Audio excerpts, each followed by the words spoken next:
going to be in the Waco area. Who all's going to Dallas? I'm going to Dallas. What's in Dallas?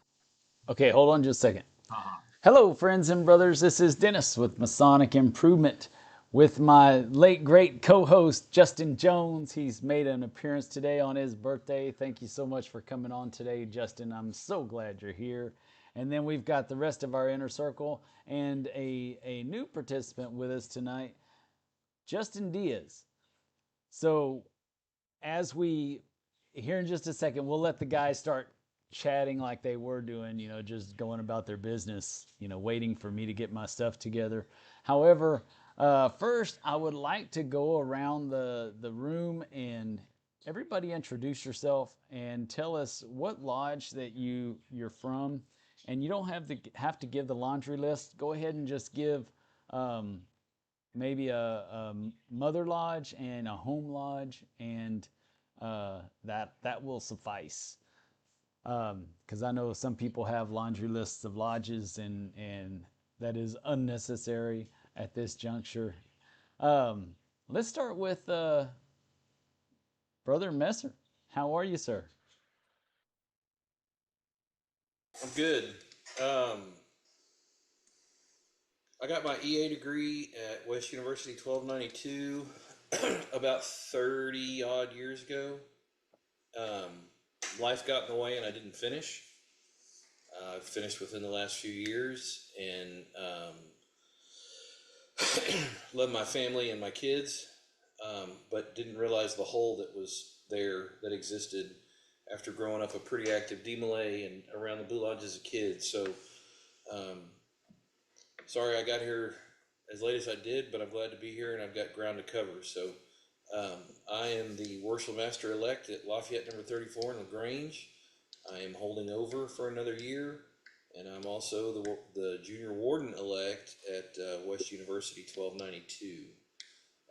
And then in all kinds of other stuff, support the kids with DMLA. Um, and I'm a pool builder by trade. I worked in oil and gas for close to 30 years and got tired of the ups and downs in that market. Got to see the world. Got to do some real cool stuff. Work on some really neat projects, and I've been building pools now for a few years, and really enjoying that. And that allows me the freedom to travel and move in the Masonic circles that I choose to. So glad to be here. Very cool. Man, I got to talk to you one of these days. My wife would like it if I talked to you about that. Larry, glad to see you again tonight. Tell the world about you. Well, I am a past master of ZST Moody Lodge in Moody, Texas, 568. And I'm current secretary of the same lodge. And I'm just happy to be here. Sorry I missed it last week. I think the last week, what happened to me before that? I've been out a couple of days, a couple of weeks. But anyway, I'm glad I'm here now.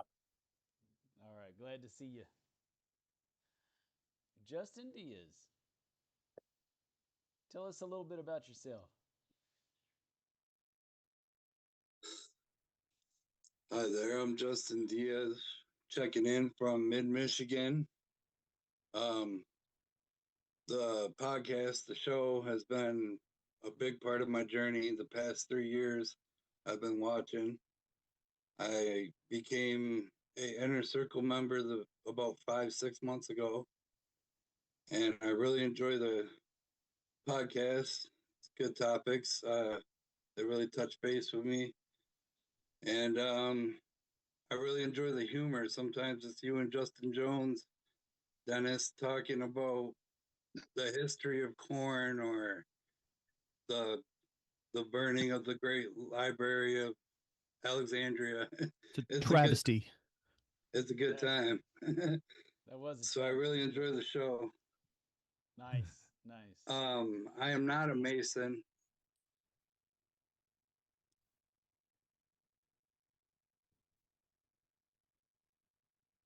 And that's about all I got there. Okay, no worries, no worries. Yeah, that's why we always open up, friends and brothers. because it's not necessarily just for Masons. And if somebody is interested in the things we talk about, then that's great. If not, then I understand.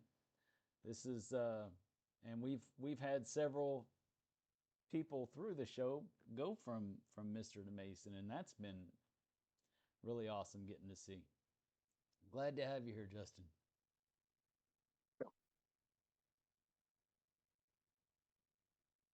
Brother Atcher. Glad to be here. Tell us a little bit about yourself. My name is Jacob Atcher. I am currently the junior warden at Viter 1286, and should tradition prevail, I will be going to senior warden on Tuesday. I'm that is the only lodge I'm a member of. I was initiated, passed, and raised there. Initiated in late 2022 and raised in early 23. I'm active in that lodge. I do my best to do a lot of traveling. Travel around the state of Texas. I'm from all the way down in the very, very bottom right-hand corner. For those of y'all that don't know where that is, but I'm involved in DMLA and Rainbow, and just supporting the youth, the Masonic youth organizations, and that's really all I've got as far as Masonry. Is just doing my best to travel, learn, and socialize with the brothers, fraternize, if you will. Yes, very nice. Travel time and book time. That's what it's all about. Byron, what's happening, my brother? Good evening. My name is Byron Weber. I'm a past master at Brady Lodge number 628. That is my mother lodge. I was initiated, passed, and raised there in 2014. And I am currently the junior warden elect at Hubbard Lodge number 530. Again, I apologize for the informal nature of my address. I forgot about this, and we're on vacation. So I'm taking a little time from the vacation to get my Masonic batteries recharged. No judgment here, unless you take the shirt off and there's pasties. Then there's going to be judgment, I can assure you. No pasties, I promise. Justin Jones, so glad you're here. Happy birthday, by the way, so the world can know. Thank you. If they don't already.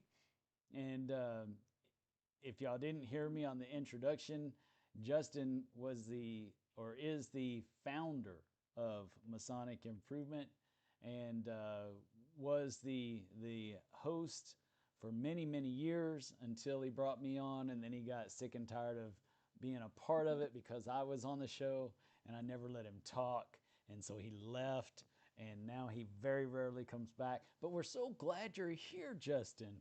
How are you this evening? I'm very good. Thank you for having me. Thank you for letting me back on. I guess Masonically, I've been a member of several different lodges, but now I'm just a member of one, Hubbard Lodge, that meets in Hillsboro, Texas. It's a fantastic lodge with fantastic brothers, and I'm the senior warden elect there. And we move slowly at Hubbard, so I'll be there looking for at least another year or two before I move anywhere else. So it's a great lodge. Glad to be a part of it, and thank you for having me here tonight. Nice. Glad you're here. But I still don't know what's going on in Dallas. You are talking about In Dallas. I missed that. The gala this weekend. Come on. Oh, the gala. Oh, yeah, I didn't know. Yeah. Very funny. I've been so busy lately. I just hadn't had an opportunity to stop and partake of any of the joys in Freemasonry lately. Understood. It's pretty sad when you're so busy that you miss being able to be a secretary. That's a problem.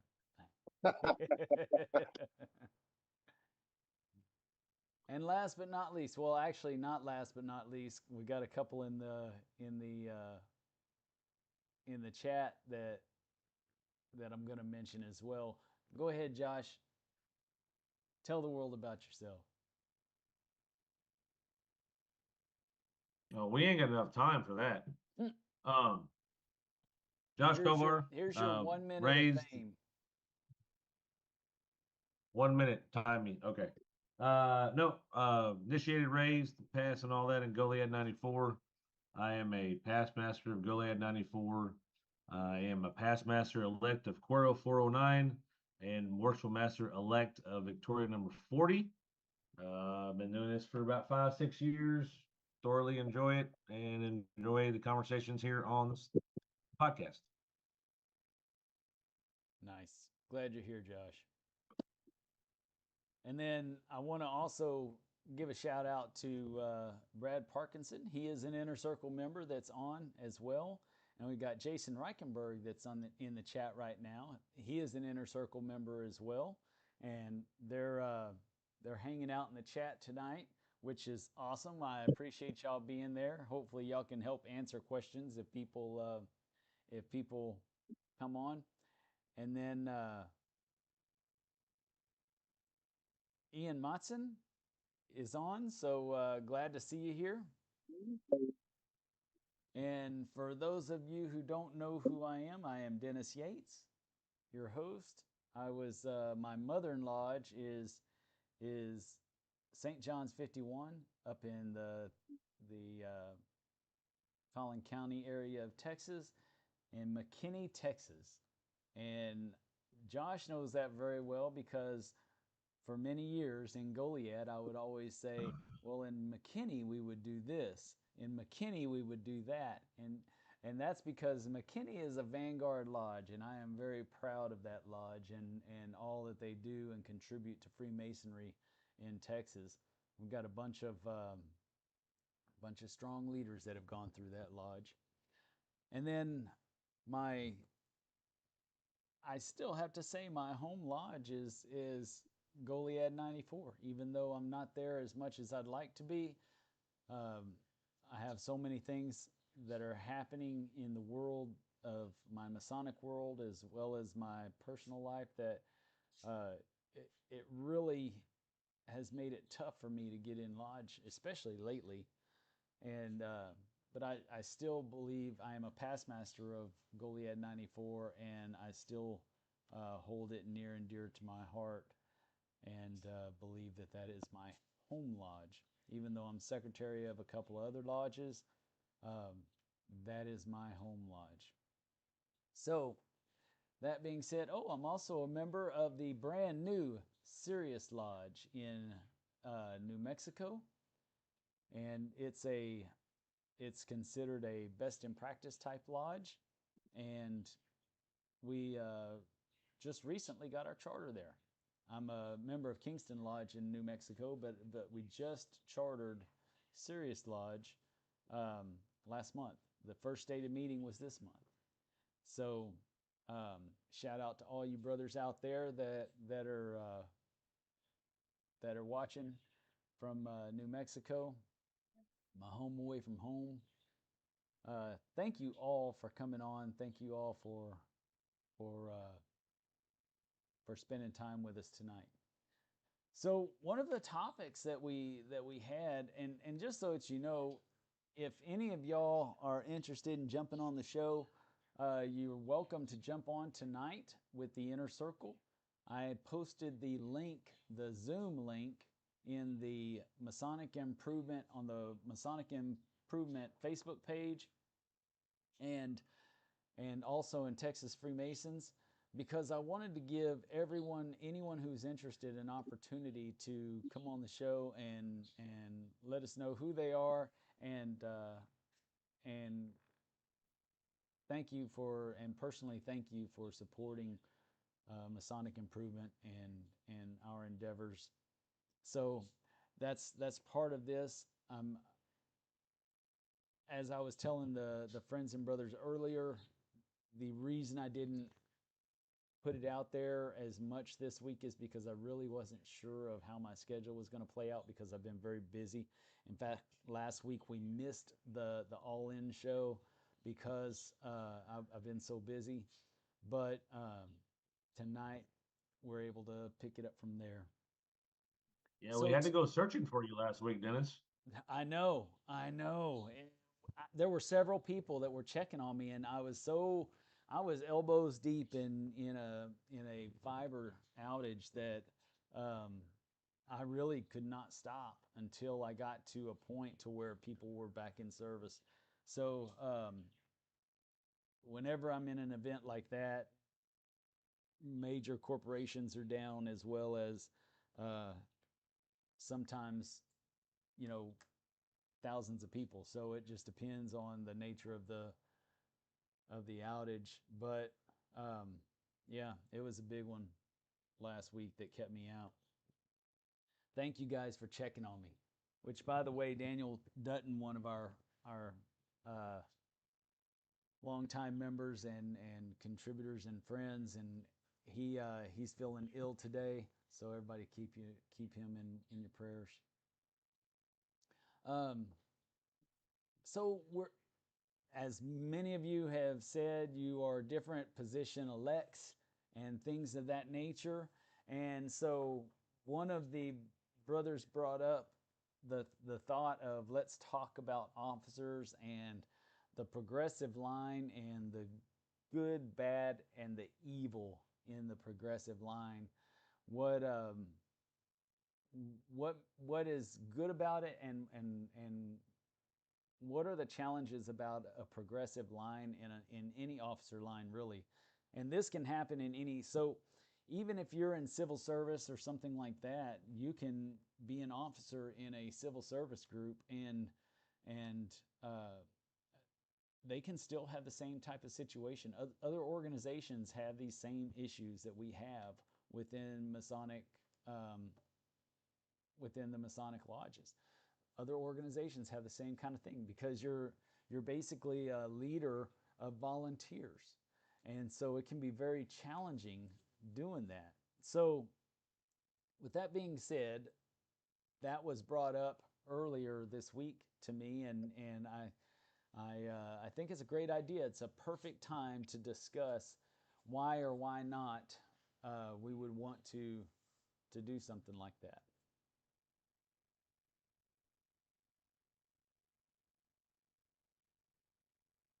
Okay, I Well, I took a think breath. It's time to the talk. progressive Wait. line, yeah, I think the progressive line can help in some aspects to where if you have it established either um, how it is in most lodges that I've seen, just as a tradition, not necessarily an actual written rule, um, but it allows that person that's moving into that next seat to be mentored by the people in front of them, to understand the process, to learn um, what is expected of someone in that role in advance as they're moving through that process.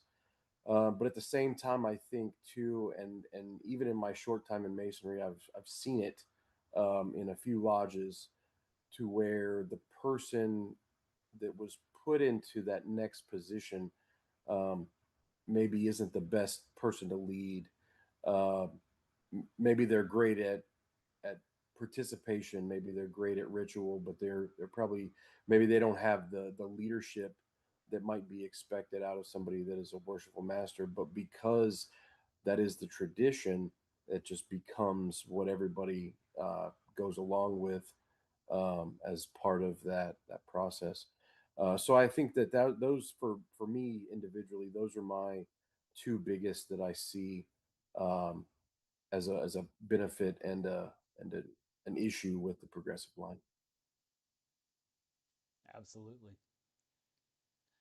And while others are turning their microphones off and or turning them on and getting ready to speak, because I know everybody's excited to talk about this subject. um, I would like to throw out there. Well, actually, I see that Justin Jones's microphone is off, so that means Justin may be ready to say something. Oh, yeah. I'd say the progressive line has a purpose. I think that there are certain things you need to you're always preparing for the next year. And so like as a junior, as a senior deacon, you should be making yourself familiar with the law book, going to officer leadership training, doing whatever you have to do or what is required by your lodge to be sure that when you step into the junior warden's position, you're ready to actually do that role. You're the lawyer of the lodge. You should be very familiar with the law book. You should be able to give excerpts from the law book during the meetings and summarize what they mean if people don't understand. And when you're a junior warden, you're preparing for the senior warden, and the senior warden is basically preparing for his year in the East. Senior warden typically doesn't have a lot of responsibilities, and there's a reason for that because he's about to be leading the lodge. And if you're not taking the time to prepare for the next year, it's already too late. You should never start preparing for your upcoming year in June, if that makes sense. So like by the time you're elected, you should already have everything ready to roll. And if you don't, well, that's a really big problem. And It should have been 3 that's also Junes ago. yeah. Well, it's also the lodge's fault for putting you in that position. They shouldn't be just pushing people through, which is my second point, is that while the progressive line definitely serves a purpose, it's not, it shouldn't be a given. For example, if you're elected senior warden and you show up, say you meet every month and you show up 4 times, well, don't be upset when you're not elected to the next position. Why would they elect someone to be worshipful master if they only show up 4 times in the last year? If they're too busy to do their job as senior warden, they're going to be too busy to serve in the East, and that applies to every position. That's why this most successful lodges will often have like an unspoken rule where if you're elected, you're at least serving 2 years. We're not rushing. Most lodges aren't receiving so many new members every year that it's absolutely essential that we're rushing everybody through this progressive line as fast as possible so everybody gets a turn. And honestly, that's a kind of childish mentality to have anyway, to think that everybody deserves a turn and that everybody needs to be in the leadership position. That doesn't mean you're a bad Mason, but some people some people are really good at leadership. Some people are really good at esoteric concepts. Some people are really good at presenting or giving degrees or organizing like fellowship opportunities and things like that. There's so many roles you can fill in a successful lodge that this idea that, and you see this all the time because everyone's so terrified of disrupting, the sacred peace and harmony that everyone just advances through. So to summarize my rant, the progressive line serves a purpose, but only when it is serving its purpose. And a lodge has to be intentional about their Freemasonry. And if you have offices, those offices have positions. And if someone can't demonstrate that they are ready to serve in that position, then they don't need to advance. And also, if you have good leadership, if you already have a good lineup, you have a strong worshipful master, a strong senior and junior warden, and if they're willing to serve another year or 2 or 3 or whatever your lodge will tolerate or whatever the people in the office will tolerate, they should do so. We should accept and allow the opportunity to continue with good leadership. You don't see any companies that change their leadership every year; they'd falter. So we have to get out of this mentality where the progressive line's a conveyor belt that just moves to the next position every year. It's what's killing so many lodges. So we just have to elect the strongest, the most capable people for the leadership, let them serve as long as they're willing, and then move on from there.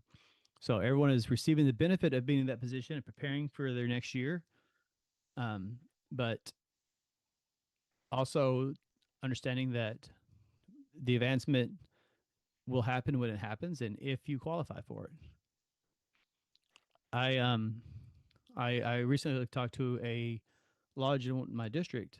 It was actually a couple years ago, and they were talking to me because they were in a position where they're like, well, we have all the offices this year, but we don't have anybody for next year or year after that. And so I was like, why do you have to advance them?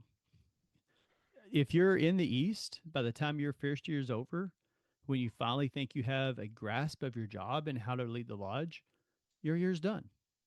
And they reached out to me a year after that because they followed my advice. And the worshipful master was like, you're absolutely right, man. This year is going so much smoother because of actually I've actually had a year, like no matter how well you prepare, if you've never been a worshipful master, that first year is a whirlwind.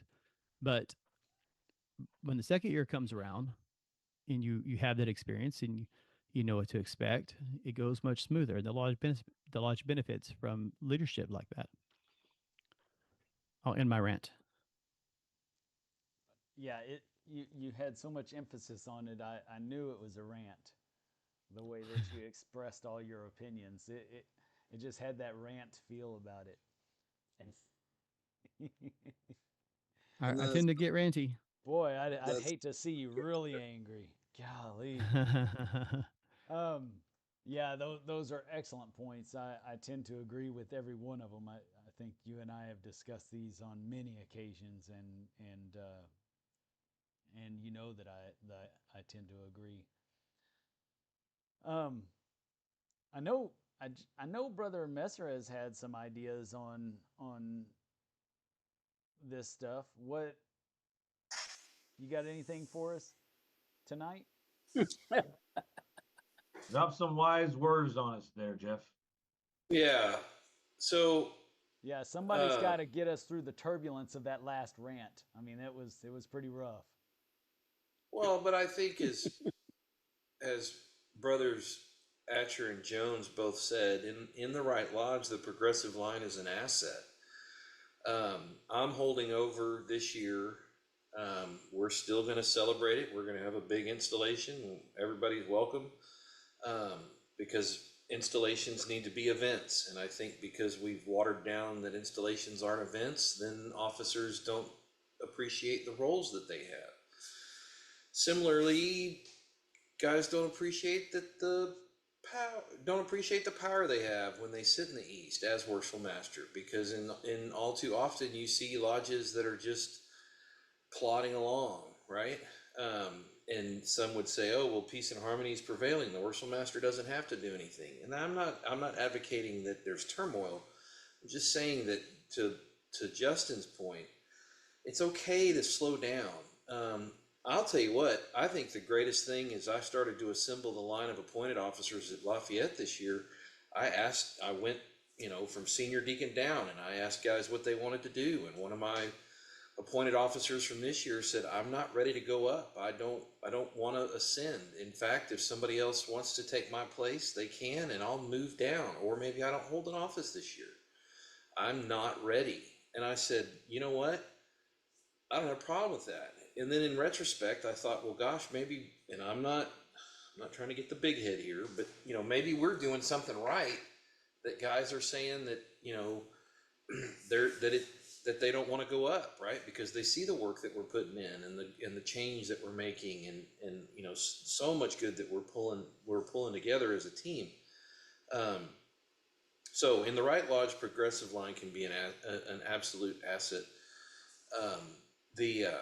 The lodges where you're just recycling the same 5 or 6 guys, and I'm unfortunately really struggling personally right now with one lodge in particular, because what is it that we're doing? Yeah, it's a progressive line. If you get in, you're going to end up worshipful master, but nobody's doing anything in their year, which hurts the lodge, which that opens a whole nother can of worms that I don't think we want to get into here. But in the right lodge, the progressive line is an asset. I would also say that, in a lodge where you have unfortunate, struggling power dynamics, you can see where races are contested, and sometimes all 5 elected offices can and will be contested, in some cases by multiple candidates. I heard the other night of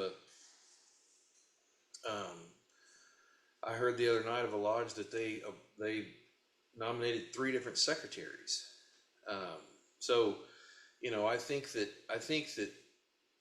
my thought about this whole thing is that the progressive line can be an asset, or it can hurt, but then also the way the elections go is a good litmus of the health of the lodge, right? So if if you don't get somebody out of the middle of nowhere running for a warden or worshipful master position, that's unexpected. In other words, the meeting starts and everybody thinks it's going to go one way, and then somebody gets nominated out of the blue. I think elections are a good litmus of the condition of your lodge. Yeah, I feel like I'm just kind of rambling. So No, that's good stuff, because that it absolutely is a good indication of the culture of your lodge. And I think that a lot of times people don't realize that there's a problem until elections come, and then all of a sudden there's just a big whirlwind of changes that happen, and it's because there were several people that weren't happy for whatever reason. It could be, you know, really bad stuff. It could be not so bad stuff and just be a battle of the cliques or whatever. But in either way, it can be an indicator of an unhealthy lodge without where there is no peace and harmony. It can also be an indication of a lodge that's not considering all the Masons in their lodge, and that's one of the biggest things that we run across in so many lodges. I got to tell you, it's one reason I have walked away from a couple of different lodges at different times, because they just didn't have what I was looking for in Freemasonry, and that's okay, except they lost me, right? And how hard is it going to be for me to come back once I've filled my time with something else? For me, of course, it's going to be another lodge.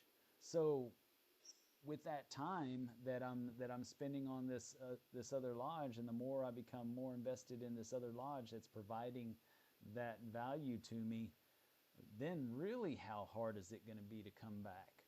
So when your elections come around and there's big changes, that can be a great indicator of a lodge that's not as stable as we think it is. I think that I want to commend your lodge and the brothers for having the wisdom to say, hey, the one brother saying I'm not ready. Of course, he needs to be ready by next year, because you don't want to, continue the process of keeping one brother in the East too long either. But I appreciate that wisdom, and then also the wisdom of all the other officers saying, hey, we get it, and we're here for you. Let's just keep on trucking with what we got going on, and let's continue to strengthen through this process and build upon it as we go. I like it. I dig it. but I think one other thought. So obviously you move through the line to become what? What's the ultimate goal? To become the The worshipful master. Mm-hmm. Right. And then when that's done, then you're a past master. Yes, you're put out to pasture. And then there's In many lodges, and I see that, lodges, you're not. but I see that there's three kinds of past masters.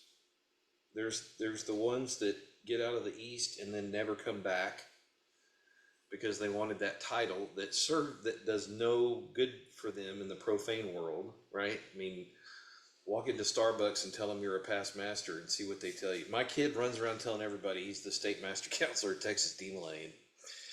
Nobody knows. That's another story.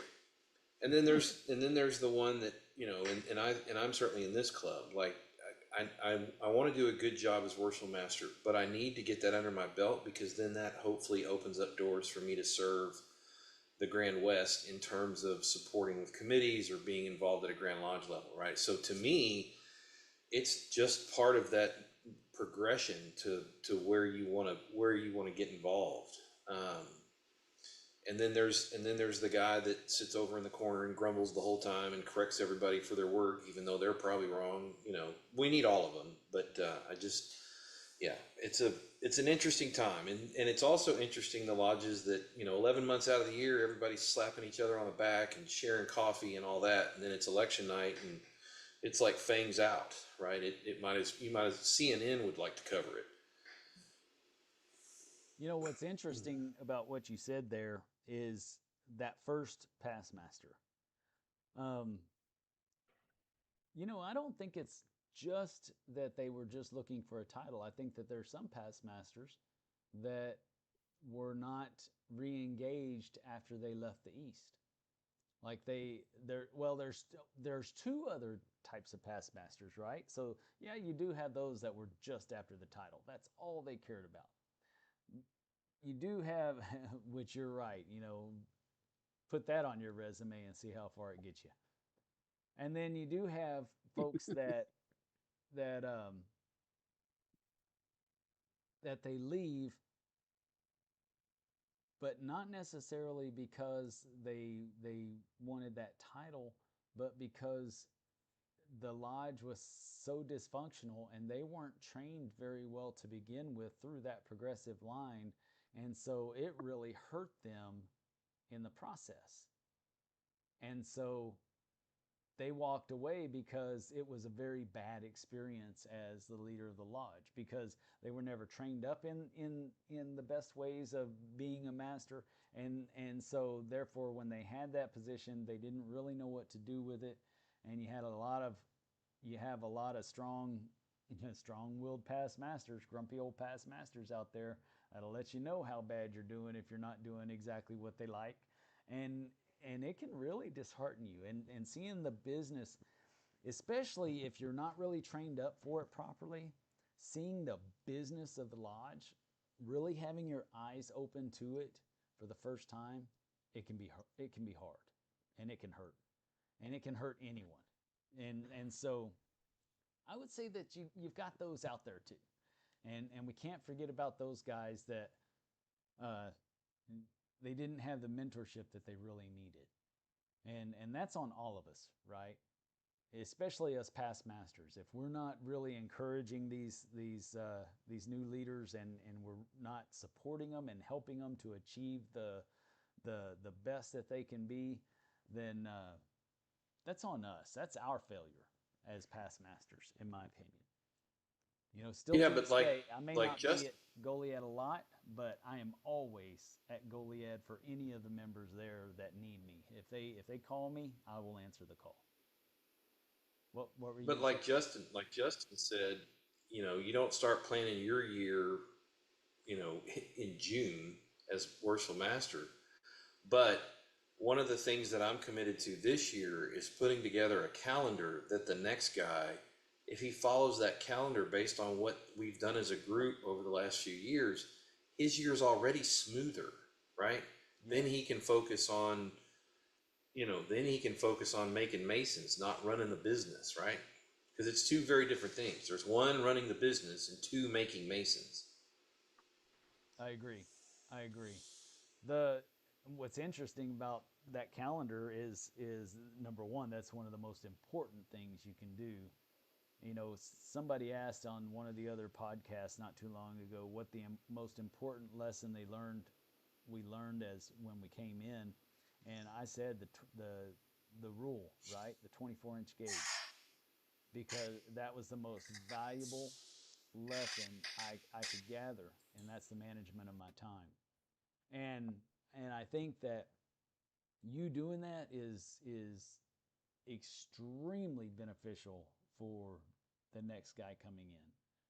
But go back to the show that we had not too long ago about the the Vanguard Award. If you look at all the requirements of the Vanguard, that's one of the things that you're supposed to do. Is you're supposed to set up a budget. You're supposed to set up a calendar, and when you do that, that's going to make your experience so much easier. And then after that, you just keep that calendar every year, and it adjusts just a little bit, basically because of dates, lining up with days. But otherwise, everything usually happens about the same time every year in every lodge. And so you just do your cookie cutter of that and then add something here or there that tickles the fancy of another Mason and try to increase a little bit of value for the lodge. But man, that's what you're doing is invaluable for that next leader of the lodge. Anybody else got anything before I go into another thought on the same topic? Well, I'll go. Actually, I do. Real I'm quick, sorry, I just wanted to mention that the Jason Reichenberg just showed up to the chat. So Yes, I see that. I see that. Guns a-blazing, riding his stallion in like a true force of nature, the true force of nature that the Jason Reichenberg is. Glad to see you, but Jason. he's driving down the road, so he probably can't take himself off of mute. Right. And he probably doesn't want to acknowledge my BS either. Larry, you had something that you wanted to say? Well, I'll real step quick? in. Yes, Yeah, go ahead. yeah, I got something. It's CS Tig Moody Lodge is a small lodge. We lost three brothers this year, this past Masonic year, and it's tough. We had one brother that dropped out of the line. He was senior warden, and he had things were tight, and he had to get an extra job, So he's got two jobs now, and so he's got to support his family, and certainly understand that. And so we had one of the past masters stepped up, and he's going to serve as worshipful master for this coming year. He'll be great. He's a good man, and he will very good. He does a lot of the Masonic funerals for the district, and he'll be very good. And we got some people coming in, and the junior ward, the senior ward coming in is he came worked his way up, so he'll be good. He'll be good. And then we got a past master going to be a junior warden, and the others. So, people stepped up. Of course, several said they don't want to advance because they said their time, and they're just doing that to help. And I've been trying to plant some seeds with. I did the past master, the master this year, and the one coming in. I would really love to get. I think his name is Richard Daniel from Cameron. He's done that talk about what do you need to do to have the life cycle of a lodge, and you go up there, and then pretty soon you get to the point where drops down, and if you don't do anything, you're going to lose members, and pretty soon you're going to either die or you're going to merge with somebody else because you can't keep on. But I haven't. I mean, nobody seems to take an interest in that. But we done this year. We did some extra things. That's good. I got 2 extra brothers coming back. That's good. So they're back. I'd like to do more. I'm going to try this year. Contact all the brothers that are not coming and ask them, why are you not coming? And I know you're tired. I know you're tired. Well, I'm busy too.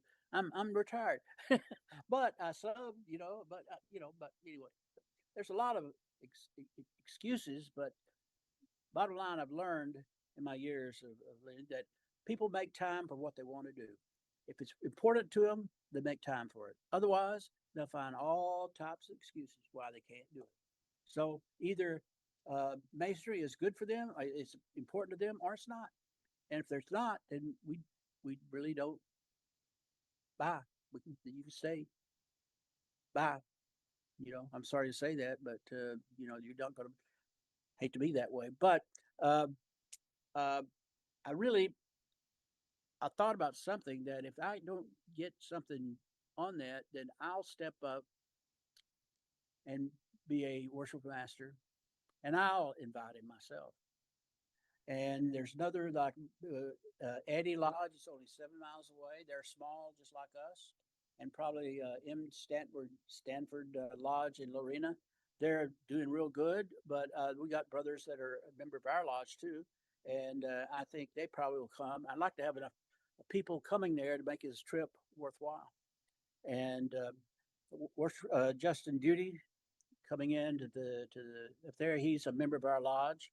He's also a member of M. Stanford Lodge in Lorena, and he has given us a chance to make some money, and we're going to cater. We're not doing a restaurant that does catering here in Moody. He's going to do the for the incoming district deputies in August. So we're going to have some exposure there and a chance to make some money. And we've got enough brothers that stepped up and said they'll help everything. So that's good. That's something different. So I'd like to see that. But if we don't get something different, then I'll step forward and I'll invite him myself. And I think, you know, brothers can take what they want out of it. And otherwise, if they don't take it, then it might be a time for me to look for another lodge. Because I hate to say that, but they just don't want to. They don't want to do something different. So anyway, but I love they're good brothers. We have usually about 11 brothers that come. Well, that's pretty good for a small lodge, for sure. Yeah, that's pretty good for a small lodge. You know, Justin and I talked about this topic years ago, and we probably ought to, or I probably ought to revisit it, and maybe even have Justin come on as a guest of the show one of these days and put out another video. But we discussed life cycles of businesses, and you know, the same thing applies with lodges. And you know, every there's life cycles in everything, right? It's constantly evolving. And then if you want to look at it like it's an oscilloscope, then it's constantly going up and down. You have your peaks and valleys throughout life. And businesses will grow, especially when you've got a an independent business. An independent business owner will grow, and he starts thinking that he's made it, and he stops with the growing methods. So he stops his marketing campaigns and his ad campaigns and all that kind of stuff, thinking that he made it. And you know, a year down the road, and he's down here on the bottom end of that life cycle, and he's dead meat.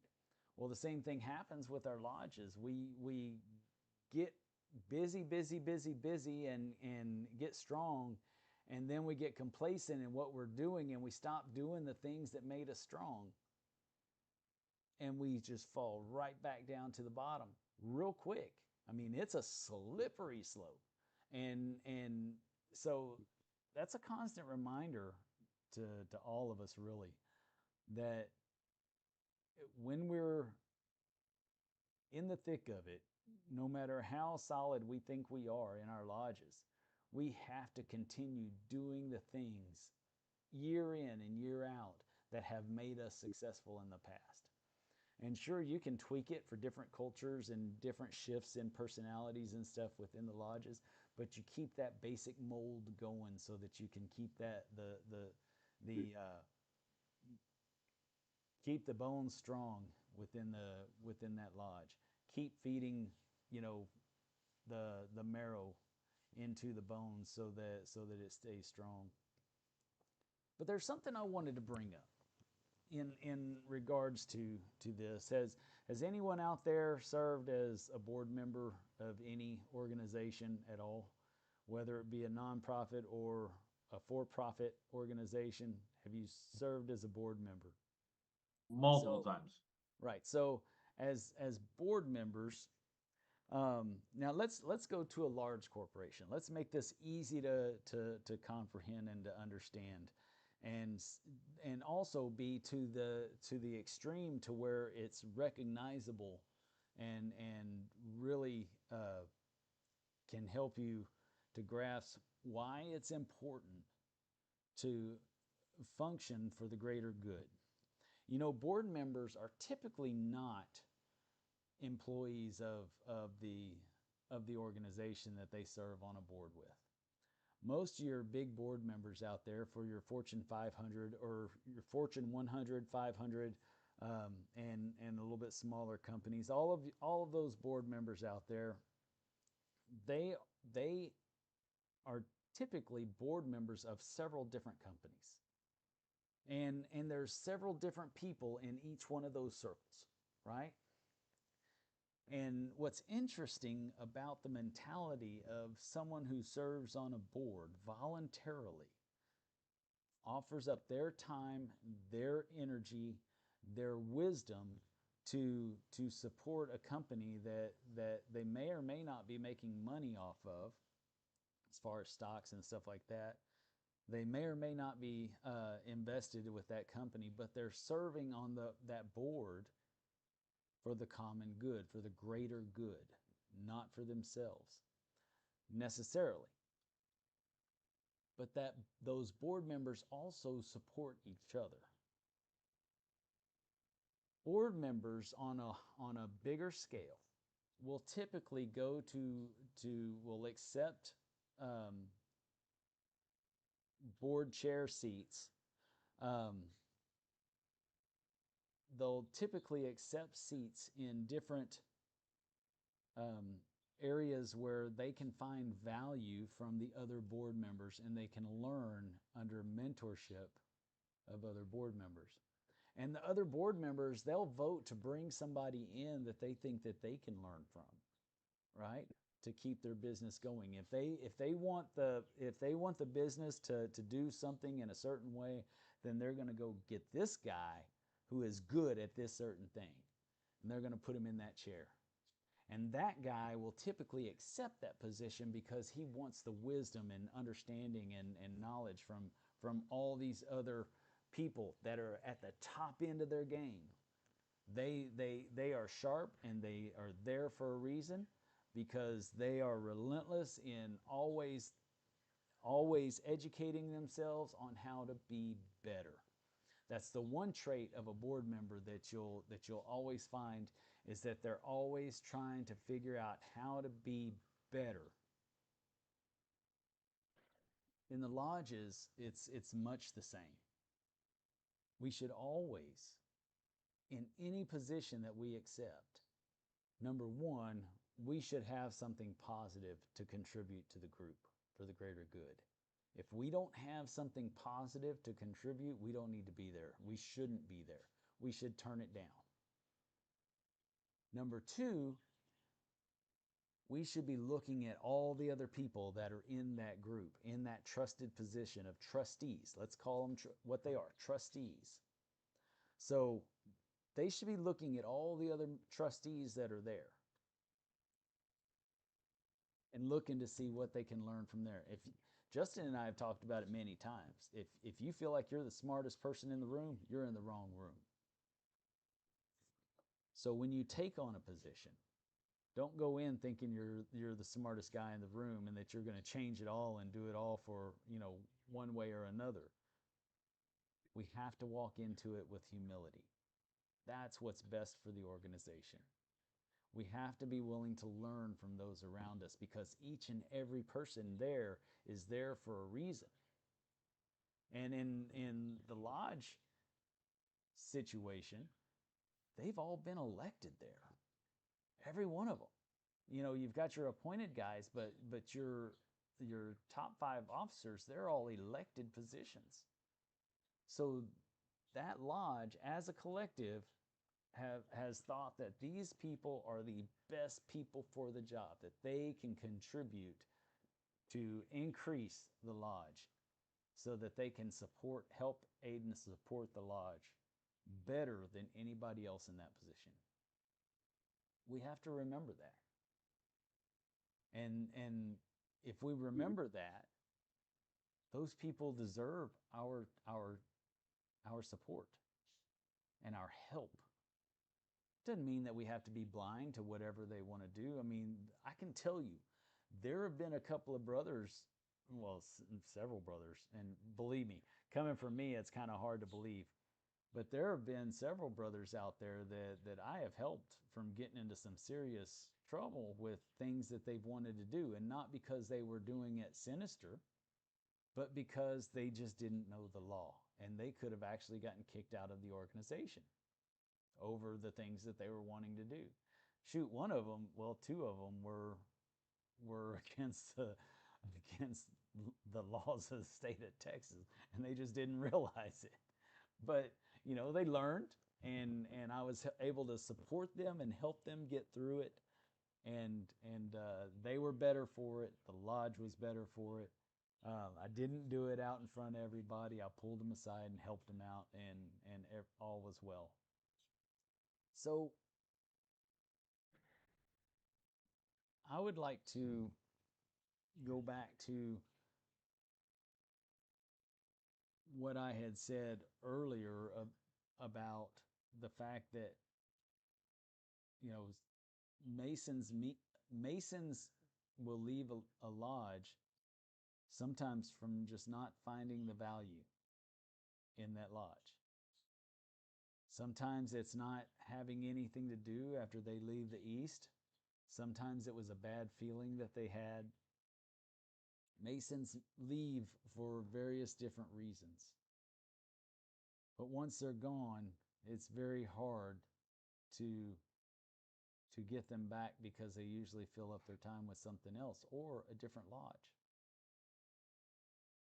to where they think they can contribute, or that lodge can help contribute to developing them.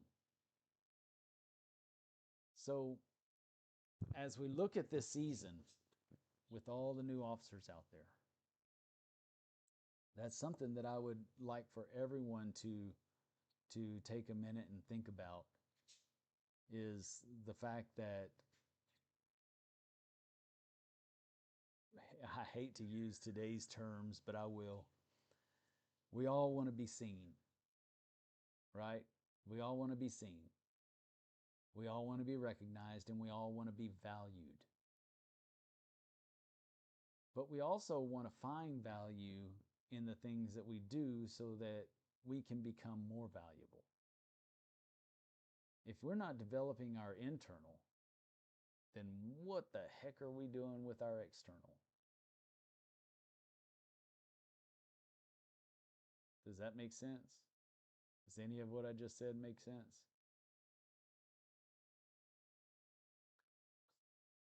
I think you're pretty well spot on, and I think there's some psychology connected to that as well. If you don't feel valued, if you feel that your time is not of service, it's just not there's no reason to be here, reason to be involved in that organization. Um, I think it was Dr. Jordan Peterson brought up in one of his books that the way to find purpose, or the purpose in life, is shouldering a noble burden. And I think being able to serve any organization, but for us, a Masonic organization whose stated goal, is to improve ourselves and each other so that we can then in turn improve the community and the rest of the world, is the most noble burden. And I think that if we're not doing that, then there's no reason to be here. If we're going to eat our cold spaghetti on our paper plates and talk about the bills and then go home, even if there's a splash of camaraderie and brotherhood in there, it's just not, we can do that anywhere. And especially in today's society where technology has established a program that we can look at something like this. But nobody would have thought to do something like this, a get together like this, before the COVID pandemic. And really, the COVID pandemic was a huge hit to these organizations, because, like you said, Dennis, if somebody leaves something, they're not coming back, or the likelihood of them coming back is rather low, because they're going to fill their time with something else. And during that time, when nobody could gather, I think a lot of people found hobbies or interests that were in isolation, and that is a serious detriment to individuals. third places are key. Having that place where you can go and talk to people and be a brother and have brothers and socialize, fraternalize, hold each other accountable, meet and discuss things with a mentor, be a mentor. There's no substitute for that. And you really, you're hitting the nail on the head on this one. Um, there's no substitute. You got to have it somewhere, and it's got to be in a place.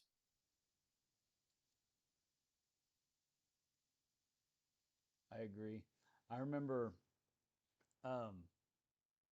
years ago at one of my churches, I put together an event. It was a self-help type event, and I don't well, y'all have heard me talk about Zig Ziglar several times on this show.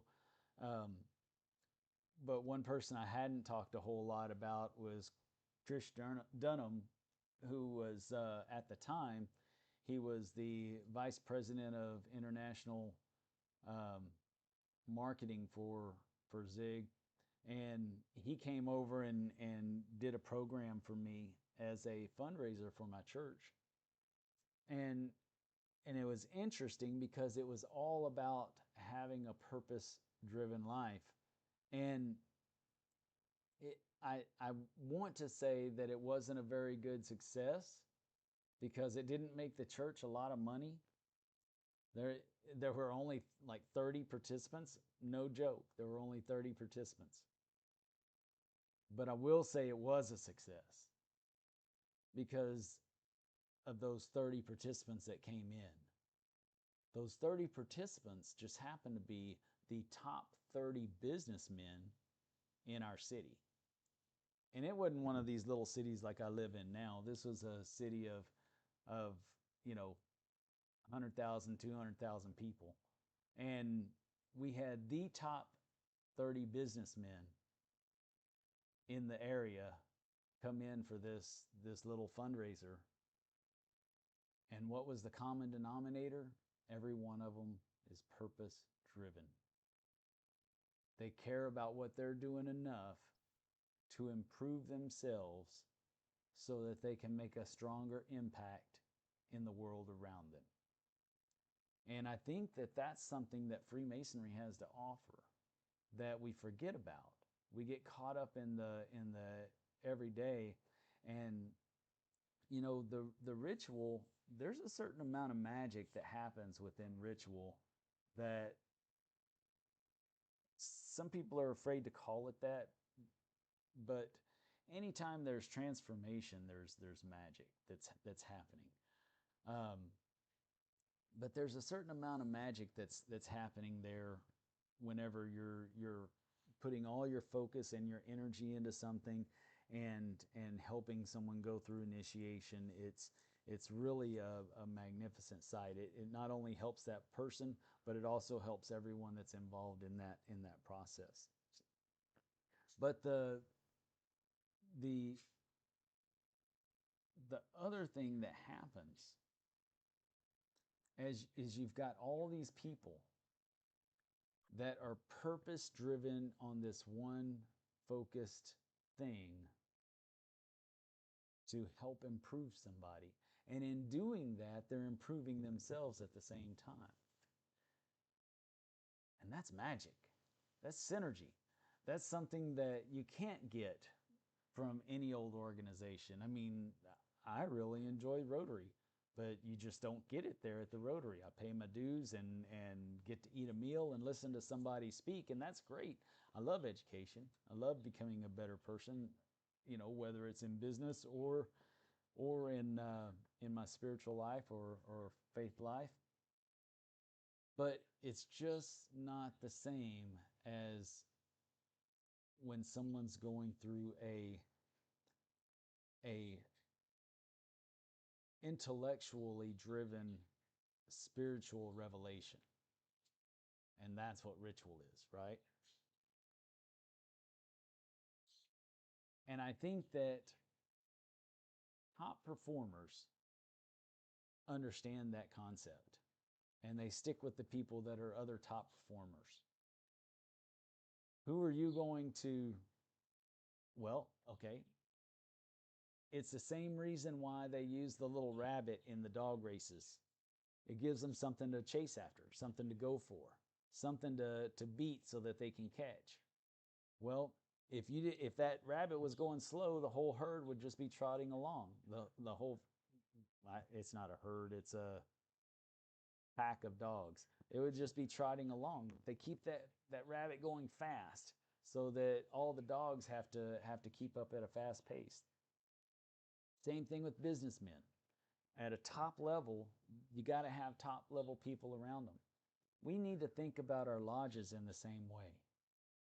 And we need to be purposeful in what we're doing so that we can achieve top level results inside and out with our lodges, in my opinion. And unless we're very thoughtful in what we're doing with our officers, whether it's slowing them down or even not even letting somebody through to the next level if they didn't show proper proficiency in the preceding level, then maybe they just don't even need to go through. If they think that you're doing them a favor just by having their name on the tally as an officer, that's not your guy. I'm even starting to second guess my abilities as secretary lately with the way that work's been. I don't know that I'm necessarily going to be the guy next year.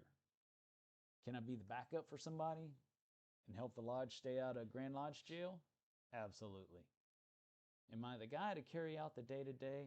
I might not be, because my time has been destabilized lately, to say the least. But I'm willing to accept that and to let somebody else sit in my chair if the lodge feels that it needs to do that.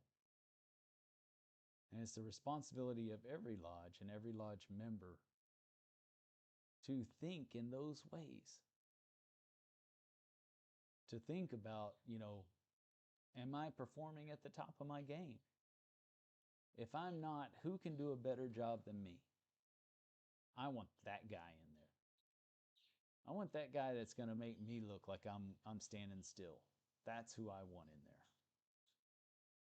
Because it's better for the lodge. So as we go into this election season, most of the elections are already done by now. Now we're going into the installation season. Let's start thinking about what we can do for our lodges, officers, officer elects. And remember one thing, one vital thing that I've personally seen happen in too many organizations, especially within our fraternity. We forget that it's the will of the lodge. It is always the will of the body that we are there to serve. We are serving them. It's not us deciding on what's going to happen and then telling everybody else what's going to happen. That's not being an effective leader. A leader leads groups of people in the things that they want to do and helps them accomplish the goals that they want to do. Just like the board members, their whole job is to effectively help the members of the shareholders of the corporation achieve the goals that they want to achieve. That's their job. It's not about what the board member can decide to do on his own and then ask everybody else to follow. We have to keep that in mind. It's always the will of the lodge. If you look around, you only got a couple people showing up, there might be a reason.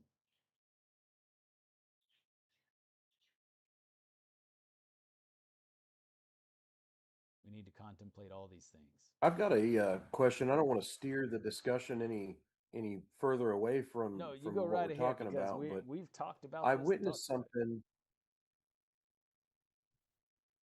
I've witnessed something. It ties into the progressive line. I've witnessed something that in this region where I'm at, where one brother who is currently a senior deacon is going to step out of line.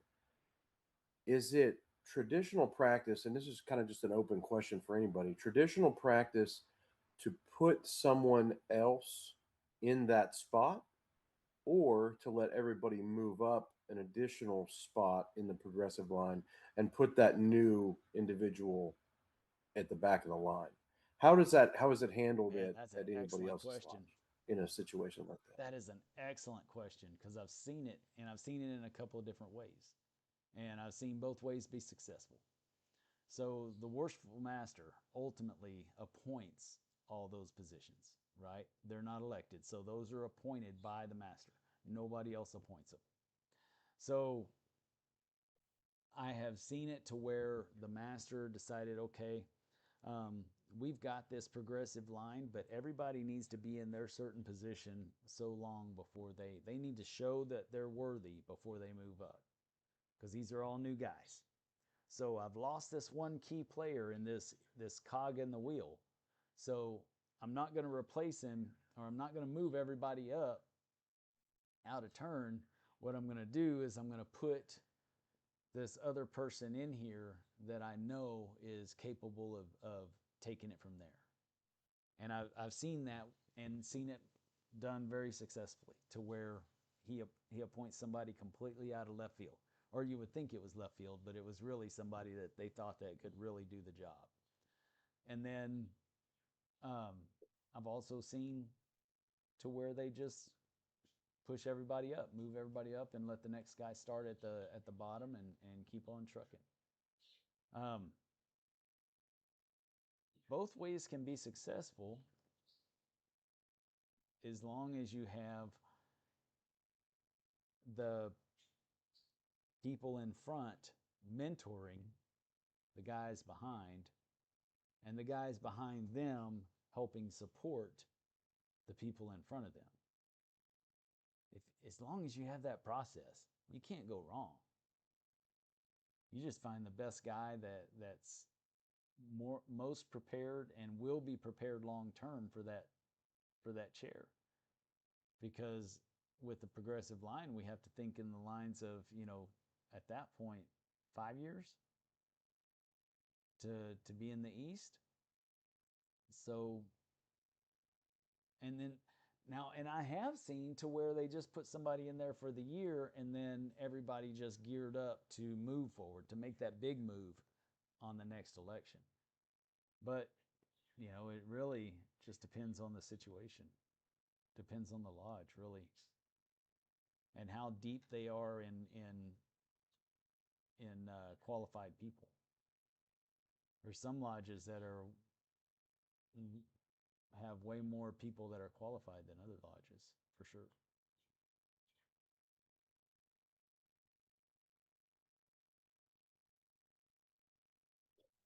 Yeah, so everybody in that situation that I witnessed, they're all past masters at other lodges that have affiliated with the lodge that this was happening at. And one of them wanted to step out and said, I don't need to be another past master. He didn't want to go from senior deacon to junior warden, and then it was kind of up in question of who was going to be the next junior warden there, and it was kind of it, I could see that if it wasn't addressed, and I'm sure the worshipful master has addressed it since I saw this, but I could see that if it wasn't addressed, it looked like it might be, like what you would see at Grand Lodge, where you've got 3 or 4 people running for junior warden, and they were all nominated, and then it could devolve really quickly. And I think that's another good advantage of the line, when it's up to the worshipful master to appoint the people at the start of the line, whether that's stewards, deacons, wherever your lodge starts their line at. Well, that's the thing is that allowing that's the people to thing be is that appointed. technically all of those positions, everything below junior warden is all appointed. So if you get Right. moved up in that line, you're being appointed up in that line, and really that could change from year to year if if somebody wanted to go in and clean house. Yeah. Yeah, absolutely. With a lot of I past think it's good masters. to, yeah, yes, and it's having the past masters be able to have that conversation and mentor the current or incoming worshipful master, and that person, that incoming worshipful master, being able to set aside an ego and listen, is another big part of it as well. But yeah, letting those people be appointed into those roles for the first few years to see, are they going to commit, or do they have the time, can they continue to grow and progress before they're elected, and it shows the rest of the lodge that. I think like I said, it's got its ups, it's got its downs. Yeah, I think that in making a decision like that, that would be a tough one. But for me personally, it would all boil down to two things: visibility and capability.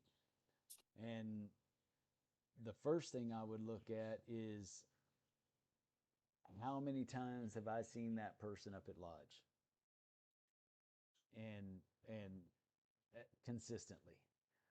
And so that would be my first thing is who's more invested in the lodge, right? And then I would, look from that small group, I would look at who is the most capable of stepping in without any issues. But I've seen most of the time it's they just move everybody up one, which I don't think is right, in my opinion, because sometimes you get lodges that have brand new guys in the east or brand new guys in the lineup that really, if they had more members, those people shouldn't really be in the lineup yet because they're young Masons. They really need to understand their craft before they move into the line. So, do you really want to move up a bunch of guys that really shouldn't be there in the first place? Or would you rather just find a past master to give these guys a chance to get their feet wet without pushing them through the line too quick? That's a tough one. For sure. I think I'm a little bit of a product of that as well. Um, my home lodge, we don't have a ton of active people, and I would say, with the exception of myself and the two people immediately in front of me in line, everybody else is a past master, and the guys behind me in line are either past masters of my lodge or um, another lodge in our district, and they're plural members somewhere else. And it's one of the things that the grandmaster talks about when he does his talks across the state this year is we need to right size a lot of stuff. And I don't know what that looks like for my region, but when when everybody's a plural member, I think that's what he's talking about. It's a pretty good That's my indicator. personal opinion, my opinion only. Yep. Our opinions do not reflect any Grand Lodges, or any institution other than that committee inside our heads. And I have a large committee in there. So I'll piggyback off of Jacob's comment on a couple of things. Um, the first one, yeah, it's kind of funny to. Funny is probably not the best word. It's interesting to sit in a lodge meeting and you're the only guy in the room that's not a past master. Um, and I've been fortunate to hear Most Worshipful's message a couple of times, Um, and it's a call to action, but it's not, right. He kind of points out what he feels like is the obvious, and then I think really encourages us to go away and have some tough discussions. And as I've done a lot of that thinking in my own head, as easy as it sounds, and for those that like, I'm not trying to throw the baby out with the bathwater, but in some of those in some of those discussions where consolidation or whether it's a merge or a demise, um, I think the undercurrent there is that somebody mentioned earlier, I think maybe it was you, Dennis. If you don't have the right people, in other words, people don't go to that. Guys don't go over there anymore because of one or two personalities. Unfortunately, there's a lot of lodges that's what they have, is one or two of those personalities that aren't as easy to get along with or work with in some other places. It's going to be very hard to get those individuals to acquiesce to what most Worshel Rumsey is talking about, which is the betterment of the craft via consolidation, if a lodge chooses to do it, right? The risk you run is that you bring a lot of personalities together that aren't sitting in lodge together because they can't sit in lodge together. I think you're absolutely right. And what's interesting is that once you send out the letter that says you're going to merge the lodge or demise, all of a sudden all of those members show up. But yet they stay home because they can't stand each other. They don't support the lodge, and then so they not only your mute's still on, but not only do they stay home, but their money stays home with them. So they really don't support the lodge that well. I heard a story about a lodge. I don't know. It's in Texas. I don't remember where. And they had that discussion, right? So they had the meeting to agree to send the letters out to the brethren, and so they sent the letters out to the brethren, and some guy turns up that hadn't sat in lodge for a very, very long time, and when he got his opportunity to speak, he rose and he talked about how disappointed he was that the lodge was considering moving or shuttering or however, whatever they were considering doing. He had been raised in that lodge. He drove by that lodge several times a day. It was very special to him. He doesn't know, he didn't know what he would do if the lodge wasn't there, and some other state comments. And then he sits down, and some guy on the other side of the room stands up and says, "Well, the elections are in a couple of months, so we'll nominate you for Worship Master. You can come in, take your seat in the east, and help put the lodge back on the right track." And then the guy stands up and says, well, I don't know. I got my, I got a lot going on, and my grandkids and this and that and da da da da and da da da da. And so the other guy stands up and says, "Well, then just sit down. Yes. Because if you're not going to help us, we got to do what's right for the lodge. If you want to take it over, we're willing to give it to you." And I say that, and it's funny, as awkward as it probably was to sit in that room, but it also alludes to where Masonry truly exists, right? And that's within us, right? We don't need that building to be a Mason. We need that building to make a Mason. And in a lot of cases, it's turned into, well, I can go drink coffee and have dinner with my friends, and then, oh yeah, we got to go have a meeting. And back to the progressive line, then you get 4 or 5 guys that just kind of round robin through the key positions, and they don't hold over for multiple years because oh, well, you're senior warden, you got to be Worship Master next year, but he's a 10x past master. Yes. And there's those guys out there, but if you're not, they're the ones that are eating bologna sandwiches before lodge, if they're doing that. well, it's not even eating bologna sandwiches. So you're going to be Worship Master again next year. Well, what did you not do the last time you were Worship Master that you really want to get across the line this time? Well, nothing. I mean, my job is to keep the charter. You know what I mean? Well, no, it's so much more than that. But at the end of the day, the only thing you have to do is make sure that the charter doesn't leave the building and that you don't lose it. Yep. Yep. Well, I think that there are many lodges that could benefit from getting rid of the buildings, and it's sad to say that yeah, there's some distance in between some lodges. I mean, it would, if you went through and cherry picked, throughout Texas, you could get rid of half the lodges, if not more, to where you would still have a 1 hour drive to a lodge from where you live, which, in my opinion, that's fair. I can do that.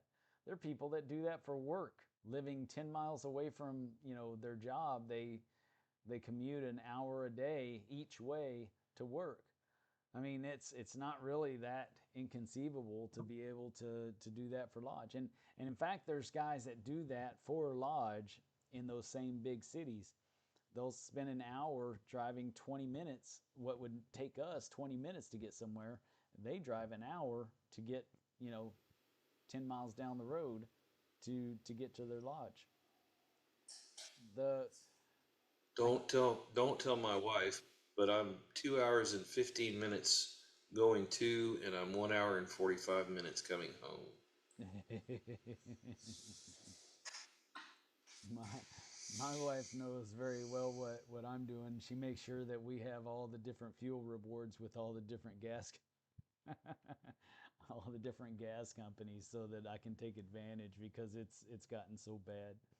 But in reality, you know, it would benefit a lot of lodges to sell their building and take that capital and and reinvest it in themselves to have programs that are going to interest the different Masons that are members, that are current members. And then once you get your current membership excited, then all of a sudden you start building synergy and new people start showing up.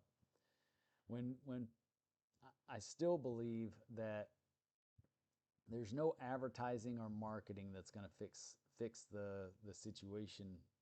I think that we need to right size, and I think that the natural progression of Freemasonry will happen once people enjoy being a part of what they're a part of.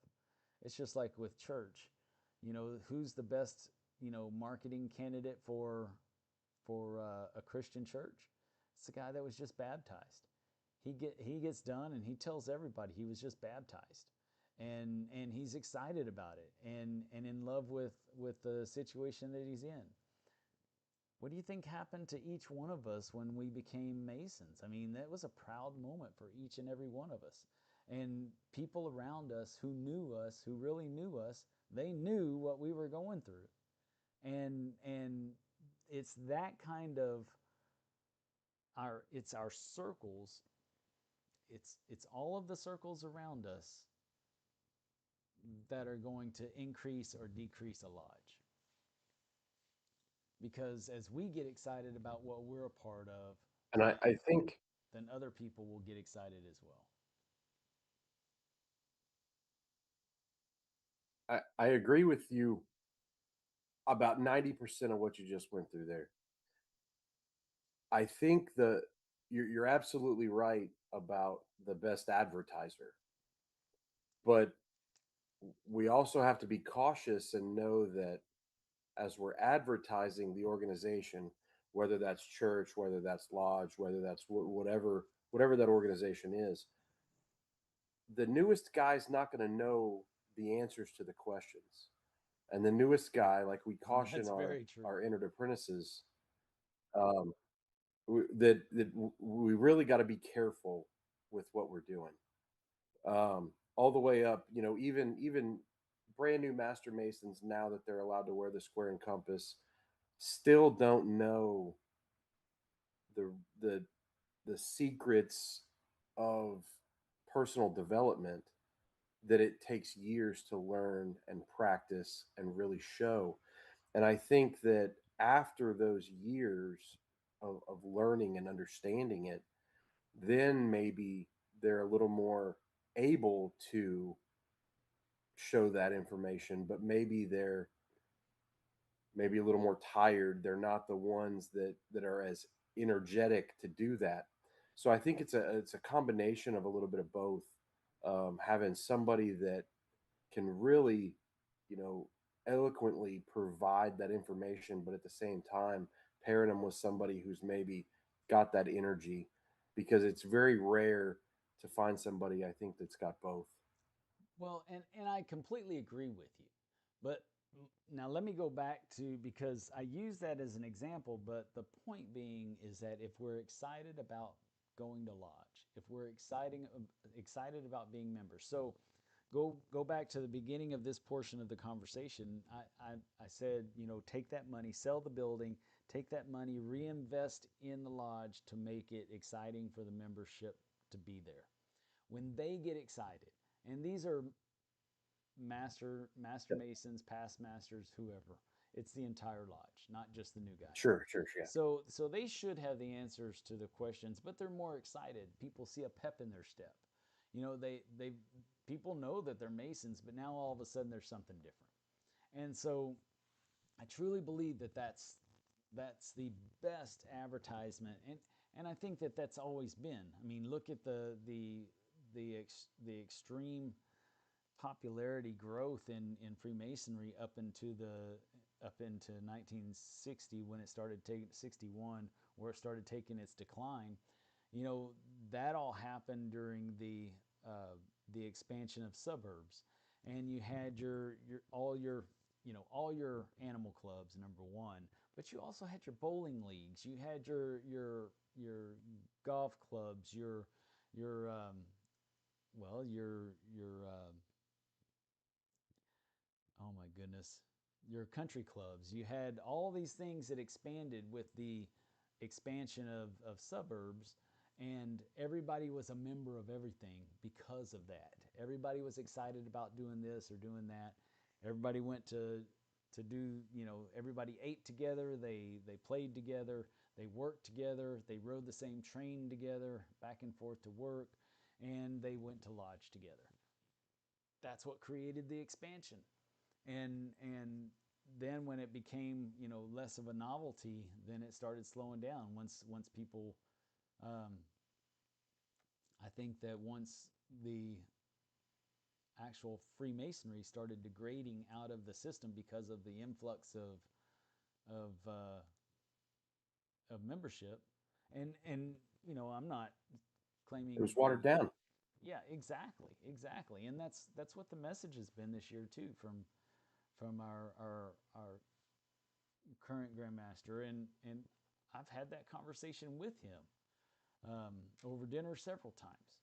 You know, that's it's very important to me to talk about these subjects so that we know where we want to go, and what the craft needs to think about so that they can be purposeful. And I think that that's why the grandmaster, and not because of me, but because that's the way he thinks as well, and that we have to be thinking about what happened, what truly happened, and uh, what real fixes are, and the real fix is right sizing. But I think that if we invest in ourselves instead of investing in dilapidated buildings, we'll be much better off. And I'm willing to travel, well, I'm already willing to travel, Yep. you know, great distances for my Freemasonry. But, you know, I'm definitely willing to do it if a lodge or two has to sell their building and then meet in somebody else's building, rent another building. Sell the building for $300,000 and rent another one twice a month for, you know, the next 50 years, man, and still have $300,000 in the bank at the end of that 50 years. It's a no-brainer. It's just a no-brainer to me. I think it's a great solution for people in the bigger Something that cities, we did especially. Yeah. Something that we did, the Worshipful Master and I implemented about a month and a half ago.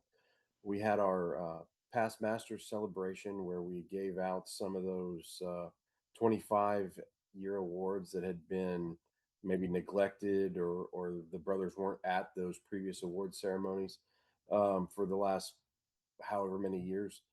We did an awards presentation, just a big banquet, thanking the past masters for continual participation.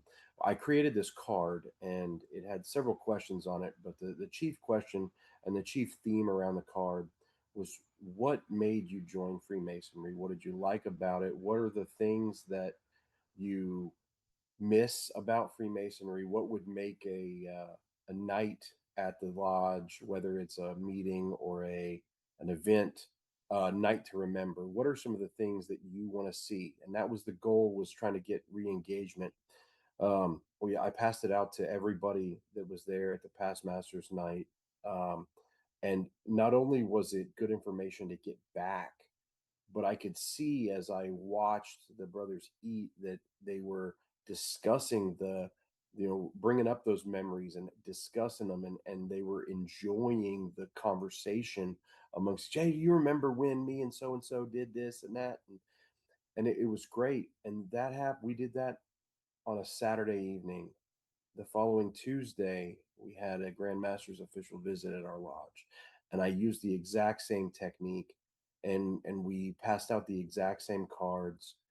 And some of the feedback I got from the visiting dignitaries was as valuable, I think, because now we're looking at people from across the state that are coming and answering these questions and helping me really drive that home. So I'm we've gathered that information. I've shared it with myself sitting in the South and our senior warden for this year, and we're really trying to drive that why, instead of just saying, hey, the primary goal is to keep the charter on the wall. Absolutely, that is one of the boxes that we got to check. Yep. But we don't have boxes. We've got lines. We're writing essays. It's we're doing our best to be different. We're trying to add value, and I think that just watching the old past masters reminisce all by itself was engaging, and I That's a think great idea. it was awesome. That's a great idea. Another idea to bounce off of that award, and do that once a year. And so at the beginning of the Masonic year, you have your past masters meeting, and you have um, five different people offer up suggestions on what could create engagement within the lodge. And then at the end of the year, whichever one creates the most engagement and the one that everybody enjoy the most, they get a in my year award. It has to be something that that they did way back when, but they get a in my year award. And that could help you develop help somebody develop more interest in the lodge. I mean, that's what I meant earlier as well when I was talking about the life cycle of a business, is that we tend to forget what we built our businesses on, what drove our success early on in our business. If you're a business owner, or ever have been a manager of a group or anything like that, there's always the life cycles. We tend to forget those things that drove our business. And just like as the past master goes out with the idea of the um, of the procession, of the progressive line, the same idea goes into play, where you only get 1 year, and you get to do everything that you want to in your 1 year, and then it's over. Then it's the next guy's year. Well, with that, you lose great ideas, and you lose momentum on things that work. And so sometimes it's a matter of getting back to the basics, and getting back to some of the things that really um, that really got the most traction in your lodge? Maybe having a combination of the two. I think that's a great idea, having that data driven questionnaire is excellent. I think everybody Yeah, and should it do was that. it was something simple. I want to say there was like 5 or 6 questions, and I did it on a half sheet of cardstock. You got to make the font big enough to where the past masters can read it. I mean that's the goal. Yep. Um, but it was good information. It was good information. And after the live's over, if you want, I'll share with you a couple of the unique ones. I don't want to air out anybody's dirty laundry, but let's just say that the ones that I got during the official visit were awesome. Nice, nice. With that being said, we are at that moment of truth where it's about time to do final thoughts. So go ahead and give us your final thoughts, um, and then we'll go on to Justin, and then to Jeff, and then finally Jason if he decides to turn his microphone on. Yeah, I do have one more question though. I know you really want to wrap up, No, but go right ahead. Go right ahead. my question is for Justin Diaz. I know he just there you go. He's back. All right. So he said he was a member of the inner circle. He recently joined the inner circle, but he's not a Freemason.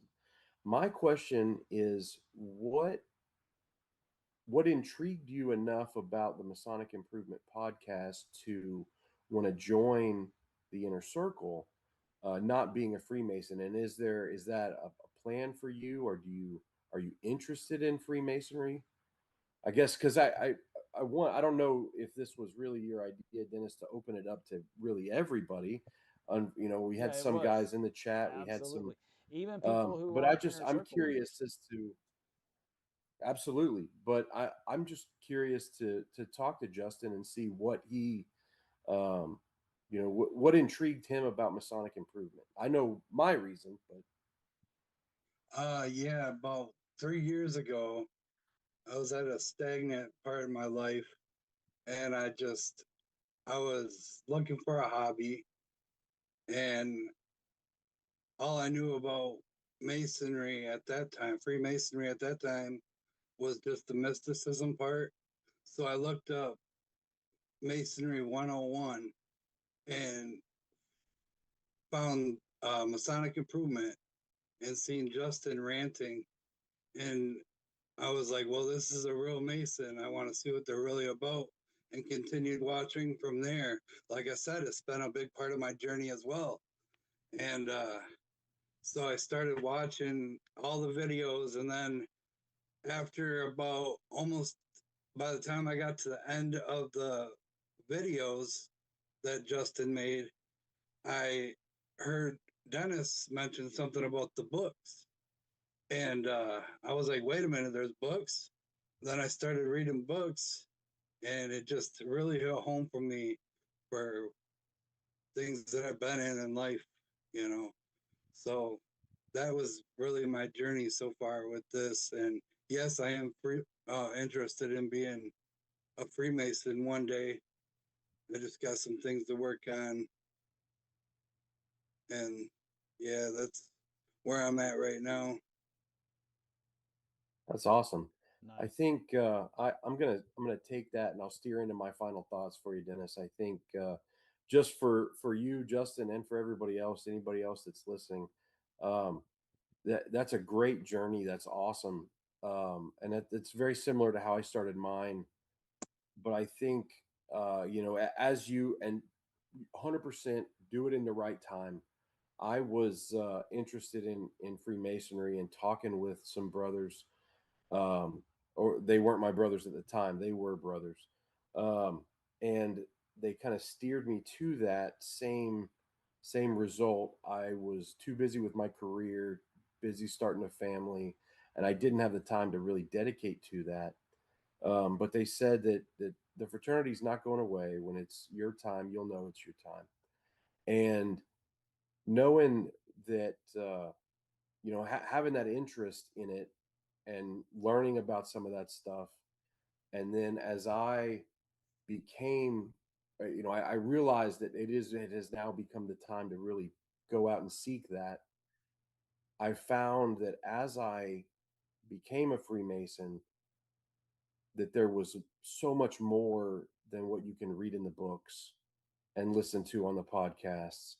It's the fraternity and the I guess that's a it's a bad buzzword. It's the brotherhood, it's the friendships, it's the mentorships, it's the ability to hold people accountable, it's the ability to be held accountable, to develop yourself into a better person is really why I joined Freemasonry and what I'm getting out of it at this point. Um, and reading the books is a great diving board to spring into stuff. The books, especially if you're looking at some of the older books, um, can help develop some of that esoteric and philosophical thought. But until you find a group of brothers that you can share that and discuss that with, um, you're only getting a piece of what that can provide. And like we say so many times on Masonic Improvement when we have our inner circle lives, everybody that is looking for that doesn't find it in their immediate area a lot of times, especially in a rural setting, where it makes everybody kind of feel like they're on an island off by themselves.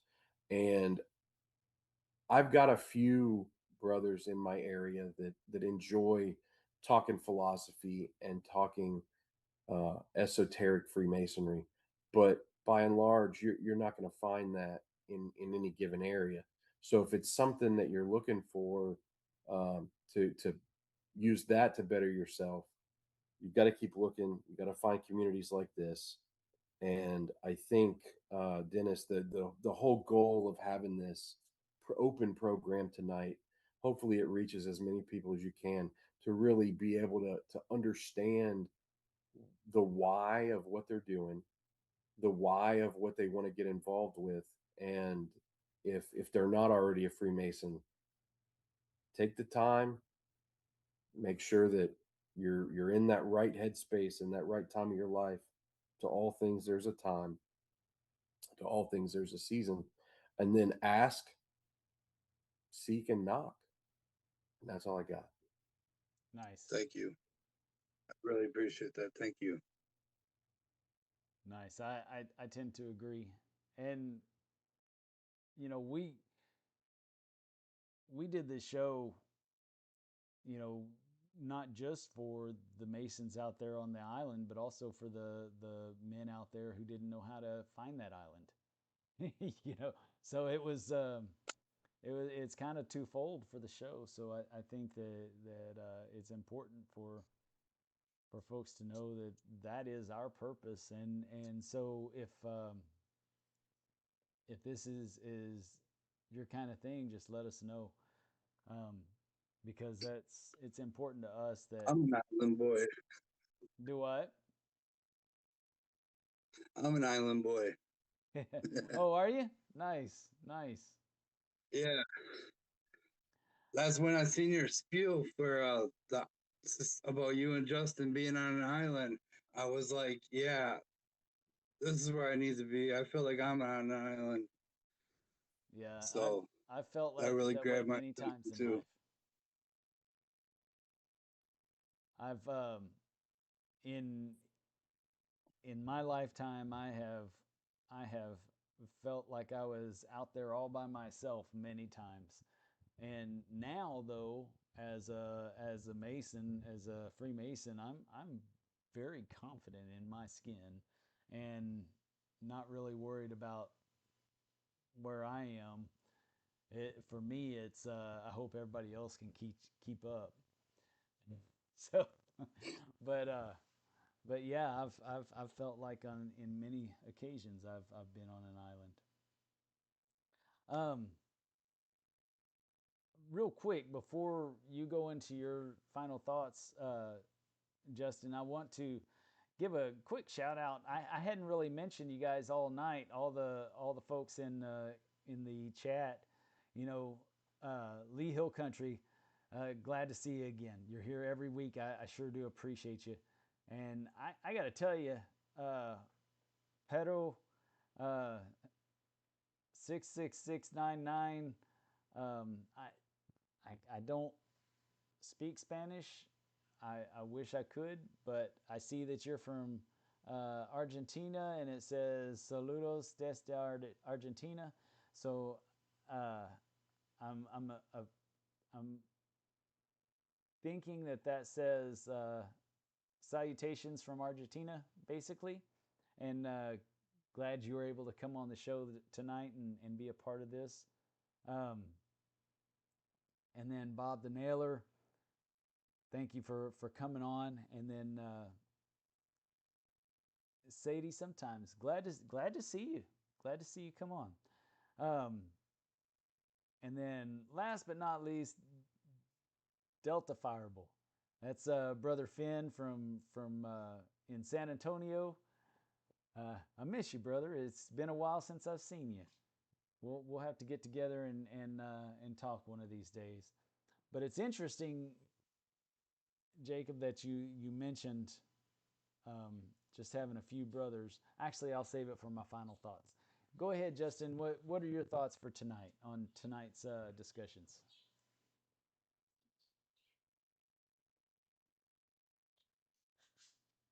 Justin Diaz or Justin Jones? Diaz. Jones has left the building. Oh, okay. All right. Yeah, like I said, I am not a Mason, so a lot of the discussion I would probably keep in mind for future references on a lot of things. I do listen to that, so maybe when I become a Mason, I can come back through and listen to all of them and take notes again. I really enjoy the show. That's about all I got for final thoughts tonight. I really appreciate you having me on here and being part of the inner circle member option. And I feel like I really benefit from this podcast, and I want to thank you for that. And have one last thought, but I'll leave it there. Thank you. Well, we appreciate you as well, and you know, one day you'll get there, and it really needs to be when it's the right time for you. I remember when I joined, it took me 10 years to actually pull the trigger and go to a lodge and ask to become a Mason. I contemplated it and thought about it, and I had family that were Masons, and I knew that everybody that I knew looked up to them, and they thought very highly of those family members. And my dad wasn't, but everybody beyond that, you know, back before him, were all Masons, and everybody held them in such high regard. But for me, it still took 10 years for me to decide to pull the trigger. I wanted to wait until I was ready. I can tell you that I do not regret the decision that I've made. Do not regret it at all. It's not exactly what I thought it was going to be like.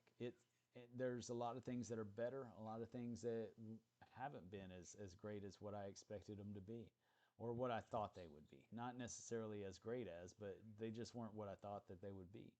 However, I do not regret becoming a Mason one bit. So when it's your time, you'll do it. Not sweating the small stuff. And really, with what we discuss regularly on the show, like I've said 100 times, if you ever participate in like like the school board or planning and zoning commission, any civil service organization for your town or anything like that. If you're a leader for even the Boy Scouts or Girl Scouts or what have you, all of this stuff applies. It's all good information to have to help manage your time and your resources and people.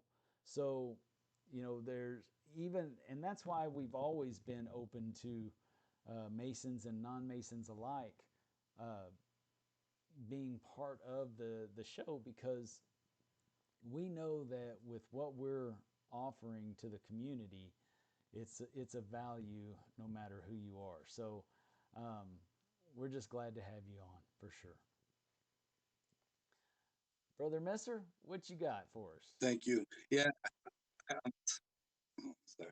No, go ahead, Justin. Yeah, I just Hold on one second. Oh, Yeah, I go just ahead. wanted to say I've been watching you for about 3 years, so I just wanted to stop being a creeper and come introduce myself virtually tonight. Yes. Thank you. All right, it's great meeting you in person. All right, Jeff, what you got? Yeah, I think the topic's very relevant right now because we're in the midst of election season, and ultimately progressive lines and elections, and the health of the lodge and all those things are great conversations. But I think the one thing I'd close with is that it sure does seem like more and more and more people are having this conversation that comes back to how should we consolidate? What does that look like? How would we do that? Which I think is a necessary step. Unfortunately, in a lot of places, I did hear recently. I had a long conversation with another Mason, and he brought up well, yeah, but it only takes one guy to walk in there and make a difference. And I think the problem is that we've got too many that need that one guy. You know, so interesting few years here for us, and not just as Masons, but as any organization. I've heard tonight the Lions Club. I've heard tonight Boy Scouts. I mean, all of those organizations are struggling because people are connected differently now, and the sense of community is gone. And I think that's the bigger problem, right? Is that this is a barometer of the social. This is a barometer of society, in that people don't think they need that human connection. I digress, but I had a long conversation with a guy the other day, and had we not been sitting somewhere having lunch, I didn't know the guy. I don't know the guy. I've talked to him a couple of times, but he was almost in tears because he doesn't have a connection to people outside of work, and I invited him. I said, well, you can always come eat with us on the first Tuesday of the month. And then of course I got,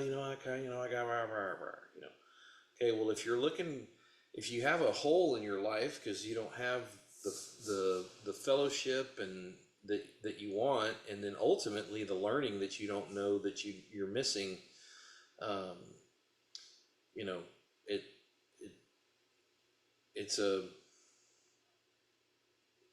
it's hard to get that guy to come to the lodge that you need him to come to. Long story short, progressive lines work in lodges that have robust programs. If you don't have a robust program and you are headed into the chairs, put one together. And as always, Dennis, thanks for hosting all this and making us think. I'm usually mentally zapped, and that's happened here tonight because my brain is racing while you guys are talking. So thanks for that. Glad to have you on, Jeff. It wouldn't be the same without you. The bottom line is that Progressive lines can be a great thing if they're done properly with the program, like you were talking about. That procession planning and execution is vital, while always uh, always um, making it about the will of the lodge.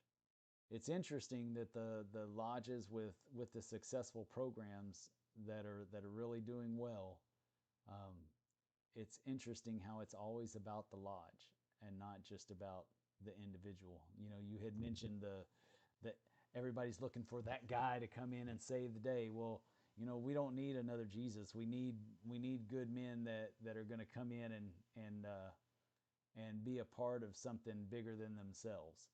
And you know, that's what we need in the lodge is people who are humble enough to be a part and strong enough to lead those that are looking for inspiration. Did you have something else to add? No, I was just going to say you're exactly right. And if you get the person that is the spark that you need, or you get a group of people that are the spark that you need, make sure they're saying we and us, not I and me, right? Um, I had nothing to do with the building here in town, how they chose the spot, why they painted it the way they did, why they built it the way they did, why they didn't put any more sidewalks down, why they never paved the driveway. But our job is to make sure that that building is still there for the guys that are here in 5, 10, 20, 40 years. I pray that there's still a masonry in the world then. We're shepherds at a moment in time. This isn't ours. It's ours in the sense that it's ours, but it's not ours, right? It's not a possessive ours. It's our responsibility, not our So no, possession. good stuff. That's right.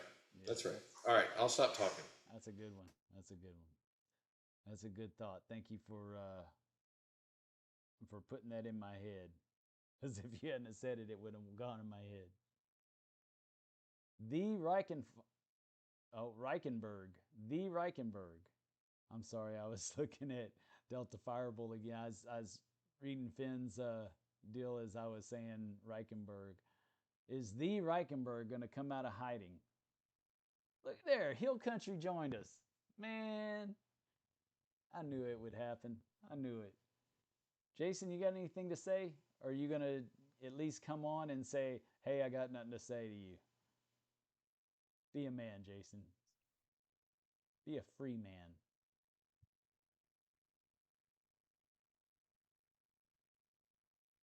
I just saw him roll his eyes.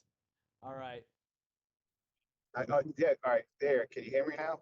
There, I can hear you now.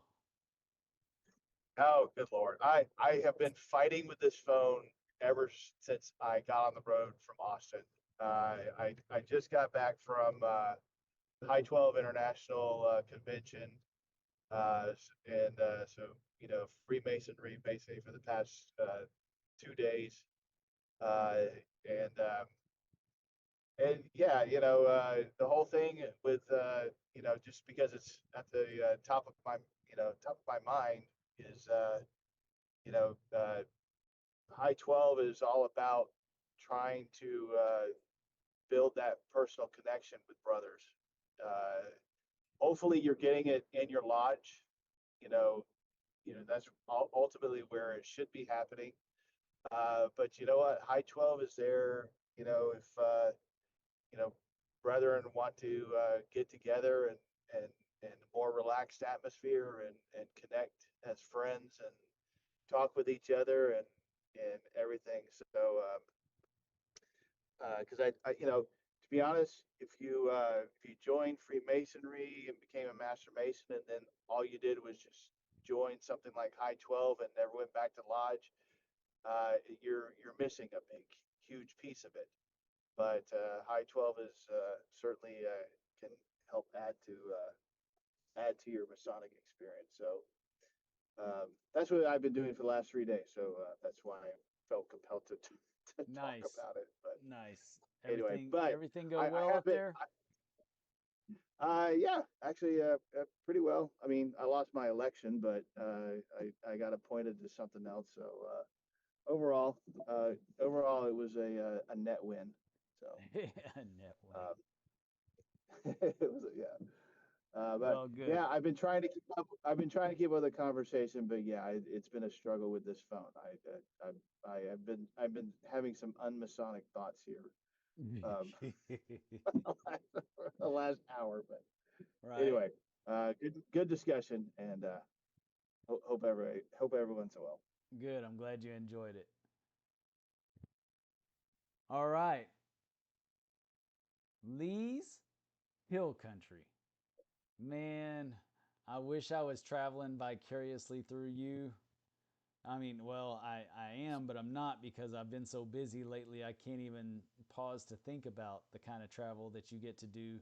And I'm so jealous and so glad you join us every week, even though you're traveling around the country and enjoying life and making us all look like poor commoners working and slaving for a living. Though I'm sure you put in your time to be able to do that. Thank you for joining us tonight. What you Glad got to for be final here. thoughts?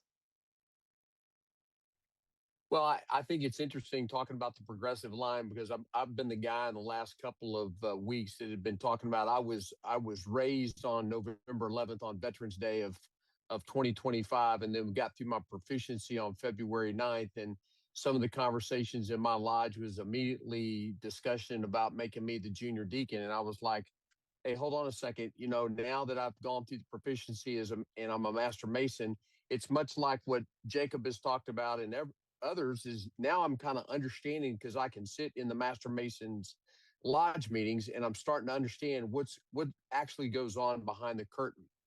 And when we did the interviewing process 2 years prior, a lot of the guys that came out from our lodge that had conversations with me, Dave Bruden, who you know, and others basically said, hey, once you get raised and get through proficiency, you should wait 1 year before you start the line. And so that's what I plan to do, and still participate in the Blue Lodge and attend a lot of the um, different different meetings that I can when I get back in July, back to Fredericksburg, and then as well look at going into Oklahoma in spring of 2027 and start my Scottish Rite transition there as well. So that's kind of where I am. So I think the conversations that y'all have here are challenging. It's a lot of the same discussions that I heard in officer leadership training in Austin. And when you bring a lot of those conversations and topics back from OLT to your Blue Lodge, you have some of those 30 and 40-year Masons that kind of push back and basically say, hey, I understand that, but that's not necessarily the way that we do things here. And I think it's up to some of the newer Masons as they get raised to push the confines and to stretch some of those things within those lodges because if you're doing the same thing, then I don't believe you're growing. And so I think I very much agree with the things that you said and Jason said that if you're in the room and you're the smartest guy in the room, you need to find another room. And I agree with that as well. So it gives me a chance to make the assessment of what is my brand of masonry over this next 12 months that I've gone through proficiency. And so I look forward to going to Oklahoma and going through the Scottish Rite process up there. So, but again, thanks for what you do each and every Sunday when we're on. I think it causes us to scratch our head and think, you know, deeper thoughts than necessarily just talking about the bills. So I appreciate it. Nice.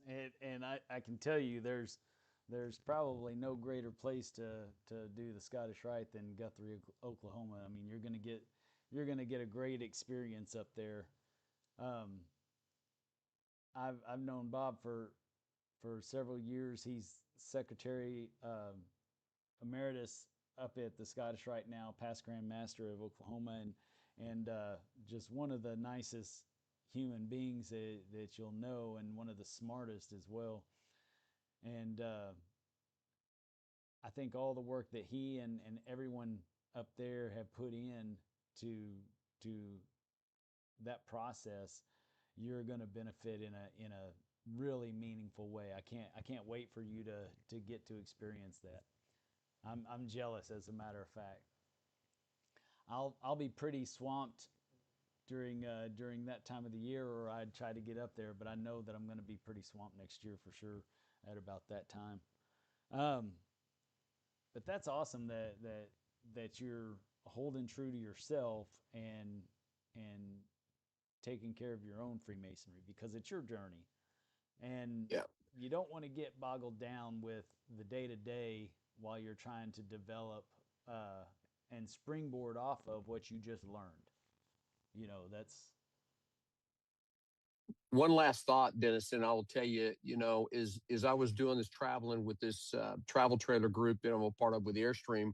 We went to Franklin, North Carolina, and I was able to link up with my great great grandfather's lodge there in Franklin, North Carolina, and I sent that out in the text. And then also a couple of people that were on this caravan were also Masons, and I asked them philosophical questions like, when you were raised and went through proficiency, what was the decisions to start the officers line? And multiple guys looked at each other and said, it's an interesting conversation, especially in the one in Franklin, North Carolina. They said, we are having these exact same questions now of these young men in their 30s and 40s that go through proficiency, that because we're rinsing repeating the same 5 to 7 officers every year, that we're not getting fresh blood and fresh knowledge into the leadership change. Now, these are the mountains of Nantahala, North Carolina.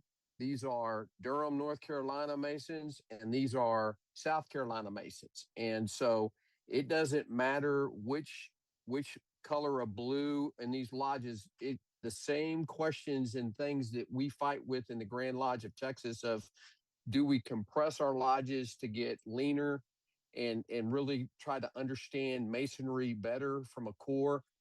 These lodges across the United States are struggling with some of these same problems. So I thought that was a very interesting perspective that I got. It was really cool, though, to be standing in the lodge in Franklin, North Carolina, that my great great grandfather had been raised in, and my grandmother was part of the Order of the Eastern Star as well. So getting a chance to see their pictures was pretty cool to see that come full circle. very nice. Yes, for sure. I I have been to the lodge up in Denton that my great great great grandfather um, was the charter master of, and um, it's named after him today still, and is W.W.O. Stanfield. And I can tell you it was, and I know it's not the same building as back then. In fact, they've had several buildings throughout the years, just moving to different areas of town and gaining different exposure, and it was very humbling, even though it wasn't the exact same building, just being in the lodge where he had worked so hard to, traveling by horseback to get the charter from South Texas to open it up in Denton, Texas. I mean, that's a big deal. That's an undertaking. But I can certainly appreciate, traveling around and number one, traveling around and visiting with other Masons, and then being able to visit the lodge of your grandfather. I mean, that's just awesome. That's awesome. And I got to tell you, I mean, that's I've talked to brothers all over the country on all these topics that we talked about. I've talked to brothers all over the country, and it's not just a Texas issue. It's a United States issue, and the only really the the the steady growth is happening in Europe right now. There's steady growth happening in Europe, but there's still positive growth in other countries everywhere except for the United States. The United States is the only one that's really shrinking. But I think that has to do with us going through our great expansion into the West, and then of course later on,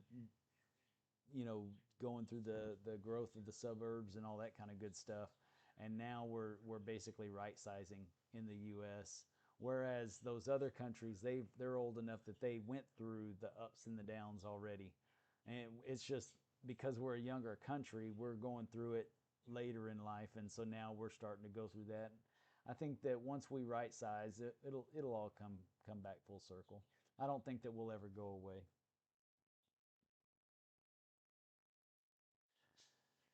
So that being said, I am going to give my closing thoughts, which are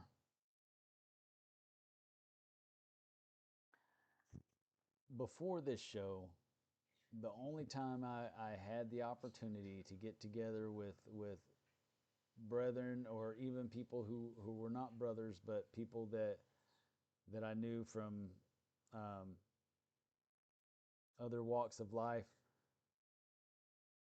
The only time I got to do that was when I traveled around and met people in hotels and had a scotch and talked general philosophy.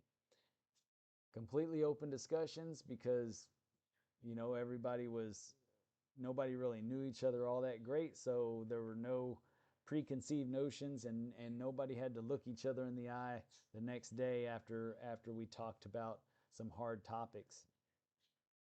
And that was during a time of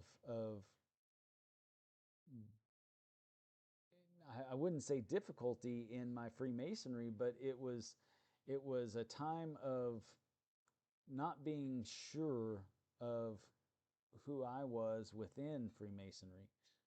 Today I'm a different man, and so today I'm able to talk on more topics and have more complex conversations, and not be afraid of what others think about me. So today I have the show to where I can get together with you guys every week and talk about different topics, and I am grateful for that opportunity. I'm grateful because I haven't always had that opportunity. I'm in a little town of 1,800 people, so I grew up in big city, but I don't live there now. And everywhere I drive, unless I'm here in town, it's an hour away. Everywhere I drive to get my Freemasonry.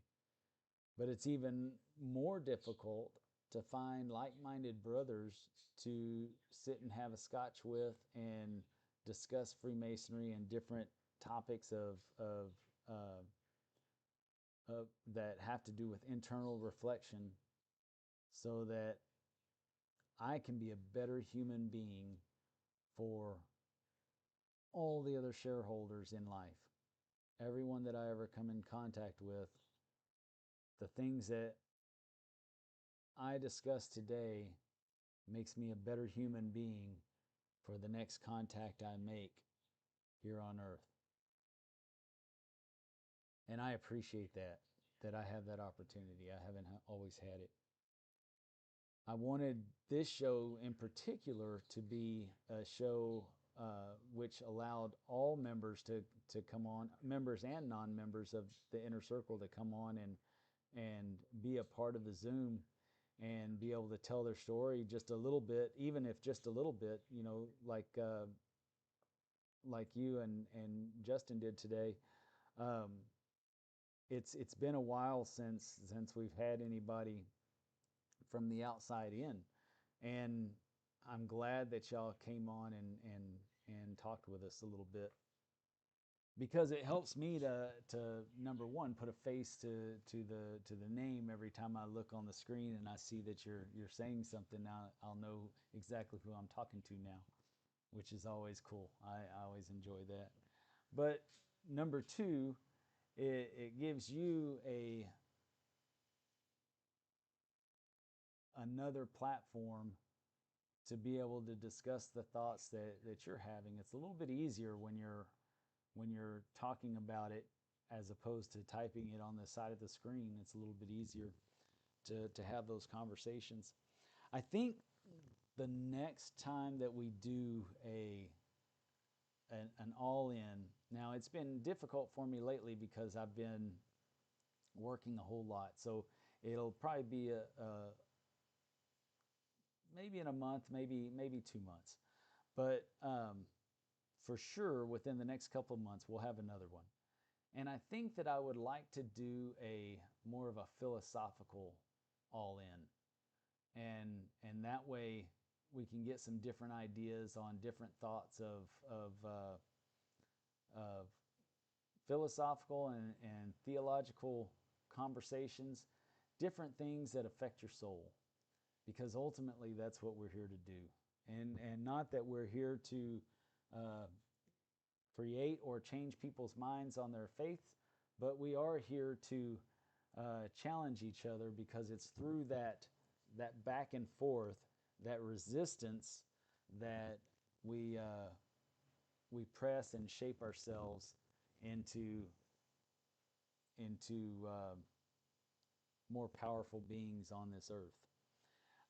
It's a lot like the idea of the diamond and the compression of and the hot and the cool and the compression of coal, turning it into a diamond. You know, we're all just diamonds in the rough, and in having those challenging conversations where we don't get to have them every day in lodge and the places where we think it would be easier, we can have them right here. And so our next show that we do an all-in, it's going to be one on philosophical and theological topics. Another thing I'd like to say is that we have a new website. I don't have a new website. I'm fortunate enough to be a part of a new website that's coming out. I'll share more on it here in the next few weeks, but I'm going to be a regular contributor of the website called, give me just one second.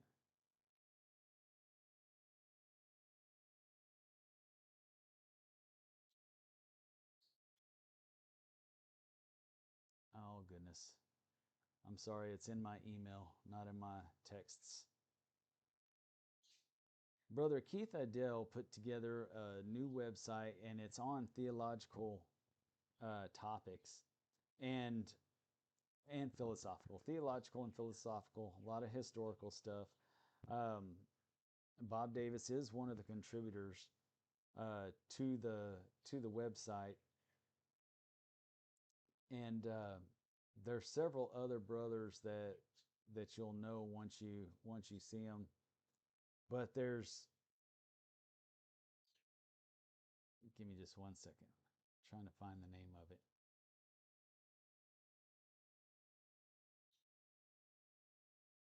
It's called AliceInDeep.net. And it's just taking shape. It's going to build into even more as we go along. There are several Masonic authors that are contributing to the website, and it's basically just different articles that you can read. Some will, and most of them will be on more complex thoughts. You know, we read in like the Scottish Rite Journal and different publications out there that are put out by Grand Lodges and stuff, and we'll read these little articles, and they're all great, but they're pretty surface level on some of the topics that are given. And I know the authors mean well, and they want to portray a something informative to get your wheels turning and get you to start thinking. However, this is going to be a little bit deeper, and to push you a little bit further down the rabbit hole than you're used to. So the website is called Alice in Deep, and it's up now. I am putting together some more contributions before I give them to them to publish, because I already have a publication called The White Rabbit, and which is kind of interesting that we kind of had the same thought pattern when he created this Alice in Deep. It's more of a mystical nature website, and I have publications called The White Rabbit, and it's very interesting that they kind of collided like this. But anyways, I think that it's going to be a great resource for people. So if you brothers would like to jump over and check it out, Brother Keith Adele from up in Carrollton has put this together, and I couldn't be more proud of what he's trying to do. And he told me we had a conversation the other day, and we were talking about keeping on, and he said at the age of 77, I'm just learning how to use AI, and I'm creating a website, so you can do whatever you put your mind to. So you too can have as much Freemasonry as you want. It doesn't matter what age you are. You just have to ask, seek, and knock. But with that being said, I'm going to close this out. I truly thank all of you for coming on the show. Sadie, thank you for coming on, and thank you for that tidbit that you enjoy the philosophical episodes. Our next All In is going to be philosophical in nature. So be looking for it on the Facebook page, Masonic Improvement, Building a Better Brotherhood. And because I'll do the same thing that I did tonight, and I'll publish the Zoom link for everyone out there to jump on if they choose to be a part. Otherwise, if you like what we do, then hit subscribe. If you have already subscribed and you want more, then you're always welcome to join and become a member of the inner circle. Thank you, brothers, and stay on, Brother Etcher, and we'll you can tell me about what you were talking about as soon as I close out.